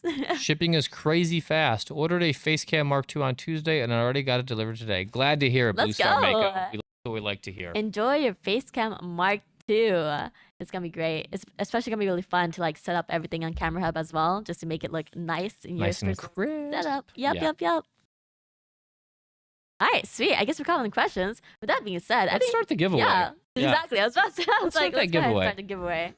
So let me bring up my handy dandy laptop. Here. How was everyone's Thursday? Hope you all are staying nice and dry. I know it's storming here on the West Coast, so it's shout out to Dora. What's up, Dora? Okay, for the hot handy dandy line. Thanks, not James. Appreciate it. Thursday, isn't it? You are correct. It's not Tuesday, though. No storm here. In Germany, it's dry. 2025 Dora. Nice and chill, so no melting snow. Okay. All right, let's see. Doing all right. Another streamer I watched did a tour of the Minecraft server I play on, and everything just went excellent. That's awesome to hear, Apple Freak. We love Minecraft. Ooh, I mean Blue's Clues. Not Dora, getting my cartoons wrong. How could you mess up Dora the Explorer and Blue's Clues? Like, come on. All right, guys. If you guys are watching, Jasmine's done. She's from like, all right, we're YouTube- done. It's giveaway time. So, all right, if you guys are watching from YouTube or our website, come on over to our Twitch channel because this giveaway is happening on Twitch only. So twitch.tv/Elgato. Giveaway is currently now live. Do !giveaway and !terms in order to get all the information that you would like to know about for the giveaway. So all you have to do is type in capture in chat for a chance to win a lifetime code of Stream Deck Mobile. There's going to be a total of 3 winners. This time we'll be drawing all 3 winners together once each winner has confirmed and, has received the winnings. So you will be, once you have been chosen and once it's confirmed, you will get a Twitch DM from Elgato sometime tomorrow. Not today, tomorrow. So just a little heads up, make sure your Twitch DMs are open and we'll be reaching out to you tomorrow by the end of the day. So a little heads up. 3 winners. Yep.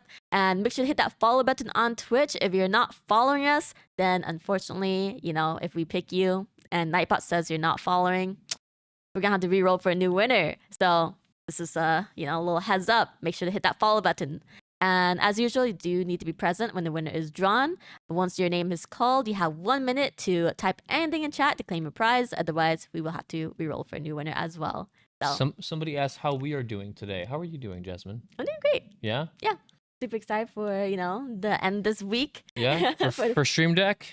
For Stream Deck, String itself, talking everything all about Stream Deck. So I feel like that's going to be a really fun stream because, hey, all of us really love Stream Deck. I love Stream Deck. I use a ton of Stream Decks. Yep. So we're going to be yapping a lot about Stream Deck tomorrow. So yeah, make sure to tune in tomorrow, guys. One more day. Yeah, one more day. But also we have until March 16th for these sales. So once again, don't miss out on these amazing sales, guys. If you guys have been looking to go till upgrade Sunday. This week is your week. Our sales from Neo, audio, video, prompter and stuff, they're all still on sale up until March 16th. It's just we're unlocking new sales each day. So make sure to definitely check it out, Buy it now. Buy it before the end of the week because this is your chance to upgrade your setup. The perfect time. Sunday. Sunday. Deals. And then tomorrow's gonna be the last stream where we're gonna be talking everything Stream Deck. It's gonna be 2 streams from DE, from Germany, and they're starting at 5 a.m. PT to 7 a.m. Pacific time, and then we'll be starting at 9 a.m. PT to 1 p.m. PT, and then immediately after the stream, we'll be going straight over to our Discord stage. So this is gonna be a Q&A. Discord is gonna be the best place and the last stage of the week where you guys have the chance to ask any questions you have about Neo, video, audio, capture, any product that is going to be on sale that you can use 20% off coupon as well. This is your chance. It's going to be like an open office hour for you guys. This is, going to be amazing for you. Last stream of the year. Let's go. Last stream of the year. Not of the year. Sorry, James, you're mistaken. Not of the year. No. I love you, bud, but you're wrong. You're wrong. There's going to be many more streams. So yeah, it's just there's gonna be a lot going on. The stream tomorrow will be fully focused on Stream Deck. We will mainly be answering questions about Stream Deck and the deals for Stream Deck. Any other questions, you can probably wait until the Discord, join our Discord channel for the Q&A. Nandy Cosplay says, I honestly love how well your voices sound with your mics. I still can't get my mic to sound like that. Well, Nandy, it's very easy. Just use voice focus. Now on Wavelength 2.0. Voice focus, make sure that you're talking really close to your mic if you're using a Wave DX. Depending on where you're using condenser or dynamic mic would depend on also your room as well, right? Depending on your room, you might have to have a little bit more audio effects added, tweak things here and there, because it really does depend on your voice, your room, environment, all that stuff, right? Absolutely. For DX here, it's just, you just have to talk really close to your mic. If you talk too far, it won't be able to pick up any noise. If you're using a Wave 3 or condenser mic, then you might want to lower the gain a bit just to make sure, and use D-gate or, voice focus should help a lot with that, honestly. I feel like you just need voice focus and you're honestly set. Otherwise, if not, if you have a fan or something and it's too loud, then maybe adding another audio effect might help. It also, it also helps when you are familiar with your mic. If you, and also your voice as well. If you, if you are getting into streaming or production, knowing how to project your voice properly into your microphone will take you a long way as well. And knowing how your mic functions for your particular speaking pattern and Kane and voice focus are great starting points. Yeah, exactly. Yeah. Heavy. Also, something I do want to mention as well is that if you are using Discord, you do want to check your Discord settings. Your Discord settings can mess up your mic Oh yeah. really badly. I feel like that's something people do not realize, because you can sound really good on stream on OBS, but if you use Discord and you're trying to like, you know, talk to your friends, and your friends like, why do you sound so bad? It's not because of your mic. It's because of your Discord settings. So make sure you double check that. Things Yeah. like, you know, if you're doubling up noise cancellation, audio effects mixed with things like crisp, and if you have things like attenuation in your server on, all those things can really affect how you sound coming out of a Discord channel. Yep. All right, sweet. I think with that being said, I think we have talked about, you know, our stream for tomorrow, our Discord, Absolutely. and we're pretty much ready to draw the 3 winners. But first, can we get some hearts in chat for everyone here, like the entire team? Bam. Some hearts, Some hearts in chat, blue bam. hearts.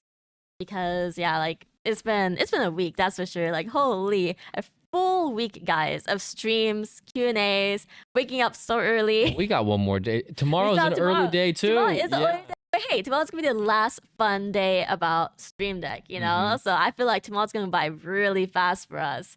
So I'm very excited, you know? I can yap about Stream Deck all day long. Like I'm a heavy Stream Deck user, you know? So it's you and Brito up here all day tomorrow? You guys are so adamant about yapping tomorrow? Because I have the Q&A too, you know? Oh, okay. So I was like, you know, I gotta mix it up. I can be here the entire 6-hour duration. God, I got it. What about you, Brito? Hell yeah. Oh, Brito would do it. Brito's in. I'm just like, whoa. I love Stream Deck, but I don't know if I want to be here for 6 hours straight, you know? I get the feeling the Elgato crew are night owls. I am night owl. I am yeah, not you're a morning wrong. person. Yeah, I am not a morning person. Oh my gosh. 100%. Yep. You know, actually, chat. So out of all the deals that we have unlocked so far, I want to ask you guys, which deal is your favorite so far? How do you guys keep your voices sounding great all week? Well, there's a little secret about being an introvert. So after we leave the office here, I don't talk to anybody. Can confirm. No, to be serious, this kind of goes back to what I was saying is know your voice. You know, if you're, know when your voice is starting to go, know when you are pushing your limits. Don't drink tea. Drink tea. Yeah, stay hydrated. You know, it's like, I know we all fight the hydration goblin and staying hydrated. But really, when it comes down to it, it's just know your voice, and when you're hitting your limit, take a break. You know, tag in and out with someone else that's on your team. Yeah, also like, drinking hot tea really helps a lot. It helps soothe your throat as well. And also there's like these candies, like what's it? These kind of like cough drops, right? But these are more like kind of like a honey throat coat. Yeah, those, right? Where it kind of helps your throat a little bit more. That's what I have with me, and I've been using it. And it's been really good. I gave some to you, like, was it yesterday, I think? Yeah, yesterday. So if you're talking a lot, use those. Make sure you take care of your voice, and especially your throat as well, because if you're streaming a lot, talking a lot, you don't want to, like, put too much pressure there, because it will be bad in the long term. Otherwise, I do recommend, like, Googling, be like, hey, what should I do before, doing a long stream or a long talk and stuff like that. Just, like, practice you can do with your voices, preparations you can do as well. So yeah. Right. I think let's go I believe ahead. it's 4:00, Jasmine. Let's go ahead and start. I just saw someone ask, is this being captured with our 4K camera? No, these are being captured with our Canon Studio cameras. So while our 4K Pro camera webcam does look fantastic, these are actually with our Canon Studio cameras that we have here in our studio at the Elgato office. So awesome. With that being said, let's go ahead and give a countdown. Chris, will you do the honors? I would love to. Go ahead. Actually, we've been starting from 5 all weekend. Mm-hmm. Let's start from 50. 30. Start from 30. I was gonna say let's start from 6 this time. You went to 50. Burrito went to 30. But we're okay. We'll start from 8. A nice round 8. Oh, 7. I like the number 7. 7. 7's a good number. Yeah, lucky 7. So here we go. Ready? All right, go ahead. 7, 6, 5, 4, 3, 2, 1. Ta-da! Oh, Zinc! First winner is Zinc. NP_Zinc, who's been following us for 5 months. They have Let's just go, claimed NP the prize. Zinc. NP Zinc, would you like this for Android or iOS? Congrats on winning a lifetime code for Stream Deck Mobile. Let me know which one you like. Which platform would you like? Yeah, Android or iOS, Zinc. And I'll go and take a screenshot of this. That way I can have this on hand. And just a reminder, Zinc, make sure your Twitch DMs are iOS, open. please. I will be contacting you via Elgato Twitch DMs by the end of Friday. So just a little heads up, because we do have like the stream and the Discord Q&A and whatnot, right? So a little heads up for you there. Do expect that end of Friday. So let me go ahead and just grab this here for you, and I'll send this to myself. Go. All right, so now we're ready for the second winner. And it's not too late to enter, guys. Just type, if you're just tuning in, joining in, type capture in chat. You can be entered to win. Make sure to hit that follow button. Once again, you must be following us. So, and you have 1 minute to claim your prize. So, all right, another countdown. Chris, you want to do the honors? Oh, yeah, another one? Yeah, we got another one. Okay. 7, 6, 5, 4, 3, 2, 1. All right, congrats to 2socks55. 2 socks. He's been following us for 8 months now. Wow. So, Let's go, 2 socks. Are you here? 55. Are you in chat? You have... Oh, they're here. There they are. There they are. All right, 2 socks. Would you like this for Android or iOS? Congrats on winning a lifetime code of Stream Deck Mobile. Let us know what you like. And once again, make sure your Twitch DMs are open. You'll receive a Twitch DM from Elgato by the end of Friday. So remember, end of Friday. By the end of the week. By the end of the week, yes. Do we have one more giveaway? We do have We're one more doing giveaway. 3 We're doing 3. lifetime codes? Yes, 3 You guys are lifetime lucky. codes. Wish I could get a lifetime code of Stream Deck Mobile. Oh my gosh. Hey, you should ask your boss over there. Yeah? Yeah. Stare at him. It's quite all right. I have plenty. Just stare at him. All right, 2 socks. Let us know. 2 socks 55. Android or iOS. Let us know. Let us know. Let us know. We should make that into a requirement. Hey, tell us iOS or Android. Give it to us. Oh my gosh. Alright, I'm gonna go and tag this person here for now. I'll leave that there. Alright. They said Android. There Okay, we go. perfect. Alright, next winner. Let's go ahead and let me just screenshot this real quick. Android. Alright. Boom. Okay, sweet. So, last one. Chris, Last one's going to start from 10. do it. Gotta clear the throat. 10, 9, 8, 7, 6, 5, 4, 3, 2, 1.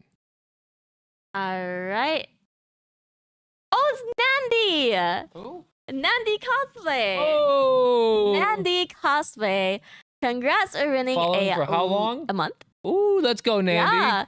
Nandy Cosplay is here. Yep. They said, what? Didn't you win something earlier? I swear I saw you won something like, not today, of course, but the Nandy name. Oh, I think Nandy was one of our Flexon winners of the month. That's why. I was like, name is very familiar. You didn't win from our Twitch stream. You won from our Discord server. Reminder, join our Discord, guys, because Discord is where you can win exclusive merch and stuff. Exclusive merch in the Discord? Yep. So Nandy got, I Why believe... aren't I invited? Yeah, Nandy was our Flexon winner of February. So Nandy is receiving a Elgato t-shirt and Elgato I sweatshirt. have used all my luck for the year. So, all right, Nandy, let me see. Did you mention which platform you like this for? Android or iOS, Nandy? Congrats. I was like, this name is very familiar. What a role. Happy for you, Nandy. Nandy has like an incredible setup too. So, hey, Nandy, you know what you should do? You should get your tablet and like, have your Studio Mobile all set up and take a new photo. Android, Of your please, they setup. said. Android, Send it to us. Put it in the please. Flexon channel for us so we can see it. All right. I'm going to go ahead and grab this. So once again, as well for you, Nandy, you'll be receiving a Twitch DM from Elgato sometime by the end of Friday for your code. So keep a lookout and make sure your Twitch DMs are open, Nandy. All right, Okay. I've gotten all the winners written down. Everything you guys have. So tomorrow is when you guys will be reached out to. Congrats again, and thank you guys so much for tuning into our streams. We hope you guys have been Another really enjoying the successful streams. day of streams. Yeah. What do you guys think? Do you guys like this? Do you guys like us having a stream? I had so much fun today. The questions that were presented were like, I was surprised how many awesome questions we had, like right at the beginning of stream. Yep. Like we got flooded by like 20 of them, and I was like, oh boy. But thank you all for the great questions. I'm very happy to see everyone here and asking your questions. Oh, I see another one. Do we have time for to answer this one from? Yeah, we do. Let's answer it real quick. I'm Yeah. gonna pull it by Storm.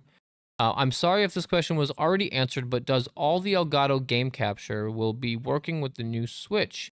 Thank you for your answer. So we cannot 100%, like, obviously, the previous Nintendo consoles worked with game capture. So we would like to say absolutely yes, but we haven't gotten our hands on a Switch 2 yet. So we can't say yes, it does, because that would, we haven't tried it. But from previous experiences with Nintendo's consoles, such as the Switch and the Wii and the Wii U, but that they have worked, yes. So fingers crossed that it does. 99.9% likely that it does work because it works off HDMI. But we haven't gotten a Switch 2, so we can't give you that 100% yes, it does. So yeah. Awesome. Thank you for answering that. And One we have more. one more. Can you swap out the Canon camera for the Facecam Pro for one stream? Okay, we will set up the Facecam Pro for tomorrow's stream. For on the second monitor. On the monitor, Not for the yes. main. This Not for one, the main. this camera is staying. The Yes. Canon is staying. Smiley, love your enthusiasm. How often do you do these streams when there isn't a sale?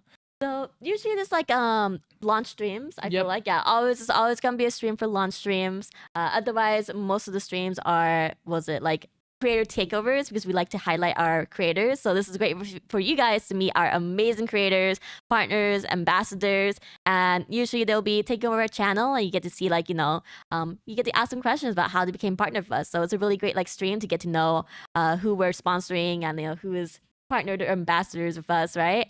So they're all really fun streams, really amazing people. And then as well as time we'll also do gaming streams. So you'll see a staff versus intern stream, or a staff plays and such. So majority of the time it's kind of like a mixture for these type of streams. We Sure. do try to stream once a week usually. If not, then there's gonna be a Discord Q&A. So something closer to this, when it's super informational like this and more casual, would be in our Discord server, which is why we do recommend joining our Discord server. We try to do a Discord Q&A once a month. This is a lot more personal for you guys as well. So this is where we answer more questions, and everyone loves it in our Discord as well. And Smiley said they said something about no, like main ones like this, no cheating. And I did just want to bring up, I know it's past 4 and we're both tired, but a lot of work goes into these productions. These aren't kind of just spun up out of the blue and we put a camera in front of us. These are about 2 months of planning. Yep. We don't look this good behind us without creating the blueprint for the room and moving everything around. And if you go back to November and you look at the Cyberpunk stream that we did, these wooden slats aren't here. Every time we do a production, we try to change it up a little bit. So while we don't do these types of streams all that much where we're in front of the camera and talking to our wonderful community, I would love to do these more often, but they do take a lot of time and planning. Yep. Like I just know after we're done here, probably sometime in March, we're going to start planning for Prime Day, sometime or some, event in the summer. So yeah, it's just one of those that it takes a lot of hard work and dedication. So it's not as easy as just turning on the camera and hitting go live. Yeah, usually. Oh, was that? Oh, one more question. Okay. Thank you for your answer and for all the information you gave us this week. You're very welcome, Storm. Thank you Very for your welcome. Thanks for question. joining. Because without you, we wouldn't be here. Mm-hmm. Thank you so much. I think that's everything, right? Alrighty. We caught up on all the questions. Perfect. So I think we're good to say goodbye here. Last one real quick. Barakunada. Sorry if I butchered that. You always speak in English or sometimes you speak in French? Well, tomorrow, starting at, what time is it real quick? We have a stream in German if you happen to speak German. So tomorrow, 2 p.m. to 4 p.m. Central Eastern Time, we'll have our stream from our German team over in Munich, Germany. They will be live again from 2 p.m. to 4 p.m. Central European Time. Then we will be back here tomorrow at 9 a.m. Pacific Standard Time, California time. So we will see you tomorrow for Stream Deck. We'll see you tomorrow for Stream Deck, everyone. Everything Stream Deck. So many Stream Decks. So many All the Stream Stream Decks. Alrighty. Ready? Yep. Oh, what's up? Oh yeah, we're gonna be rating someone from our Discord server. So join Discord, guys. Discord.gg/Elgato, and mods can probably bring up the command there. And their username is Demon Fighters. So with a Z, so you know he's serious. Yep. All right, guys, go send him some love. We'll see you guys tomorrow, bright and early. Bye. Bye. 9 a.m. Stream Deck. Stream Deck.